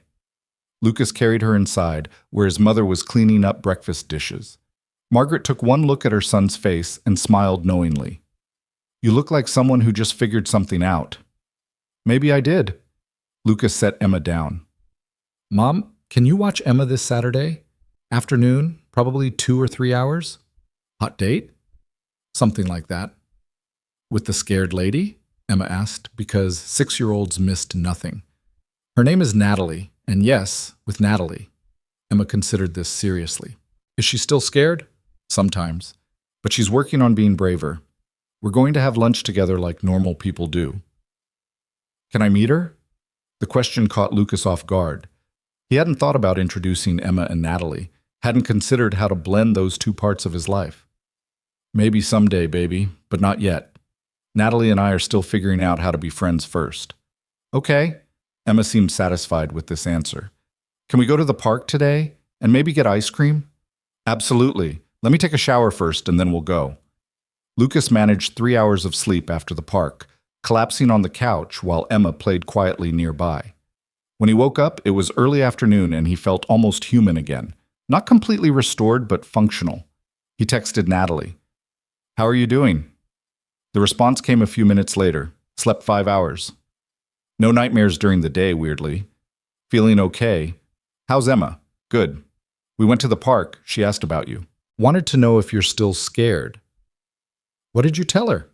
"That you're working on being braver." She seemed to understand. "She sounds wise beyond her years. She has her moments. Listen, about Saturday. Where do you want to go? There's a diner on 8th Street. Mitchell's. Terrible fluorescent lighting, mediocre food, absolutely zero romantic ambiance. Perfect for a first date between two people who've already seen each other at their worst." Lucas laughed out loud, earning a curious look from Emma. "Perfect. Saturday at noon? It's a date. A real, normal, daylight date. See you then. And Natalie? You've got this. Tonight and every night. You're stronger than you think." "I hope you're right." The days between that morning and Saturday passed in a blur of adjustment and negotiation. Lucas went back to Natalie's apartment on Sunday night, but this time they tried something different. He arrived at 8, spent an hour just talking before the nightmare hit, stayed through the panic attack at midnight, then went home instead of staying until dawn. Natalie called him at 3:30 a.m., crying but not completely falling apart, and they stayed on the phone for 45 minutes until she calmed down. Progress, Lucas thought. Small, but real. Tuesday night followed the same pattern. This time, Natalie only called once, at 2:15, and was able to talk herself down with Lucas on the phone within 20 minutes. Thursday, Lucas didn't go to Natalie's apartment at all. Instead, he stayed home with Emma, doing their normal routine, trying to remember what his life looked like before crisis management consumed his nights. Natalie went to her support group, texted him after, that it was hard but helpful, that hearing other people's stories made her feel less alone. By Saturday, Lucas was nervous in a way he hadn't been since his first date with Sarah 15 years ago. He changed his shirt 3 times, agonized over whether to bring flowers, generally acted like a teenager instead of a 36-year-old father. Margaret watched his preparations with amusement. "You've got it bad. I barely know her outside of crisis mode. What if we have nothing in common? What if this whole thing is just trauma bonding, and the second we're in normal circumstances, it falls apart? Then it falls apart, and you both move on." "But Lucas, I don't think that's going to happen." Margaret straightened his collar. "I think you found something real, something worth the risk." Lucas hugged his mother, grateful for her steady presence through all of this. "Thank you for everything. For watching Emma, for not judging my choices, for being here. That's what family does. We show up." Margaret smiled. "Now go. Have a terrible lunch at a mediocre diner and figure out if this woman is worth all the sleepless nights." Lucas drove to Mitchell's diner with his heart pounding. He arrived 5 minutes early to find Natalie already there, sitting in a booth by the window. She was wearing jeans and a blue sweater, her hair down, minimal makeup. She looked nervous and beautiful and completely, wonderfully normal. "Hi," Lucas said, sliding into the booth across from her. "Hi." Natalie's smile was tentative. "This is weird, right? Being here like this? Extremely weird. Good weird, though." They ordered coffee, which was indeed terrible, and sandwiches, and then just looked at each other for a moment, both clearly trying to figure out how to do this. "So," Natalie started, "tell me about yourself. Pretend we just met. Pretend you didn't spend the last week watching me have panic attacks." Lucas laughed. "Okay, I'm Lucas Hale, 36. Single father to the most amazing 6-year-old in the world. I run a security installation business, which sounds boring but is actually pretty interesting when you get into the technology side. I like hiking when I have time, which is never. I'm terrible at cooking anything that isn't breakfast food. And I'm apparently the kind of person who agrees to stay all night with someone he just met." That last part's important information. Natalie's smile was more genuine now. "I'm Natalie Cross, 34, CEO of a tech startup that's either going to revolutionize freelance development or crash and burn spectacularly. We'll see. I used to have a cat. I'm obsessed with old science fiction novels. I can code in 7 programming languages, but can barely send a text message without typos. And I'm the kind of person who warns someone away and then is surprised when they don't leave. We're quite a pair. We really are." The conversation flowed easier after that. They talked about books and movies and Emma's upcoming birthday party. They argued good-naturedly about whether Star Trek or Star Wars was better science fiction. They discovered they both hated mushrooms and loved thunderstorms and had the same irrational fear of birds. An hour passed without Lucas noticing. Then 2. The terrible coffee was replaced with slightly less terrible tea. The mediocre sandwiches disappeared, and through it all, Lucas found himself genuinely enjoying Natalie's company in a way that had nothing to do with trauma or crisis or the weight of her nighttime struggles. "This is nice," Natalie said eventually, her hand reaching across the table to touch his. "Just being people together. No panic attacks, no crying, just talking." "It really is." Lucas turned his hand over, lacing his fingers through hers. "Though I have to say, I kind of miss your 3 a.m. philosophical discussions about the nature of fear. Those only happen when I'm barely coherent from exhaustion." "I know, but they're profound anyway. You said something last Tuesday that I keep thinking about." "What was that?" "You said fear is just love with nowhere to go. That you're so afraid all the time because you loved feeling safe, and that got taken away from you." Lucas squeezed her hand. "I think that's the smartest thing anyone's ever said about trauma." Natalie's eyes glistened. "I don't remember saying that." "You were pretty out of it, but it stuck with me." Lucas paused, then decided to be brave. "I think I'm falling in love with you. Not the crisis version or the trauma version. Just you. The person who argues about Star Trek and makes terrible puns and is brilliant and brave and trying so hard to heal." "Lucas, you don't have to say anything back. I just wanted you to know. Whatever this is, however it develops, I'm in it. Not because I think you need saving, but because I genuinely want to know you. All of you. The good days and the bad nights." Natalie was quiet for a long moment, her thumb tracing patterns on the back of his hand. "I counted," she said finally. "Counted what?" "The number of times I tried to push you away that first night. Do you remember? 5 times before dawn. 5 separate moments where I said or did something designed to make you leave, and 5 times you chose to stay." Natalie's voice was thick with emotion. "That's when I started to believe you might be different. That's when I started to fall for you too." "So where does that leave us?" "I think it leaves us trying, figuring this out together, building something real that exists in both the daylight and the darkness." Natalie smiled through her tears. "I think it leaves us being brave enough to believe that maybe, just maybe, this could actually work." Lucas stood up from his side of the booth, slid in next to Natalie, and kissed her properly for the first time. It was gentle and sweet and tasted like terrible diner coffee, and it was absolutely perfect. When they pulled apart, Natalie was laughing. "What?" Lucas asked. "I just realized that our first kiss is happening in the ugliest diner in the city under fluorescent lights. It's so unromantic, it's actually kind of perfect." We're not exactly a conventional love story. No, we're really not. Natalie rested her head on his shoulder. But maybe that's okay. Maybe our kind of love doesn't need candlelight and roses. Maybe it just needs honesty and showing up and choosing each other even when it's hard. They stayed in that booth for another hour, talking and laughing and occasionally kissing, building the foundation of something that felt real and solid and worth protecting. Eventually, they had to leave.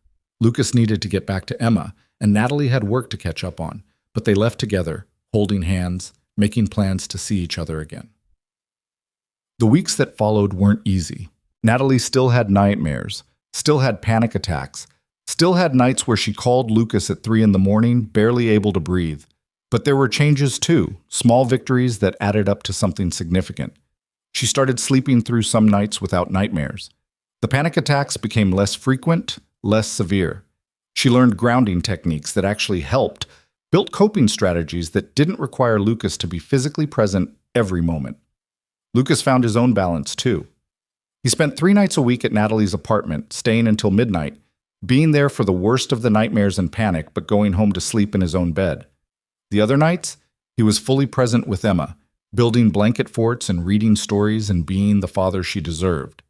And on Saturday afternoons, he had lunch dates with Natalie at Mitchell's Diner, where they continued to build a relationship that existed outside of crisis management. 2 months after that first terrible night, Natalie slept all the way through from 10 p.m. to 6 a.m. without a single nightmare.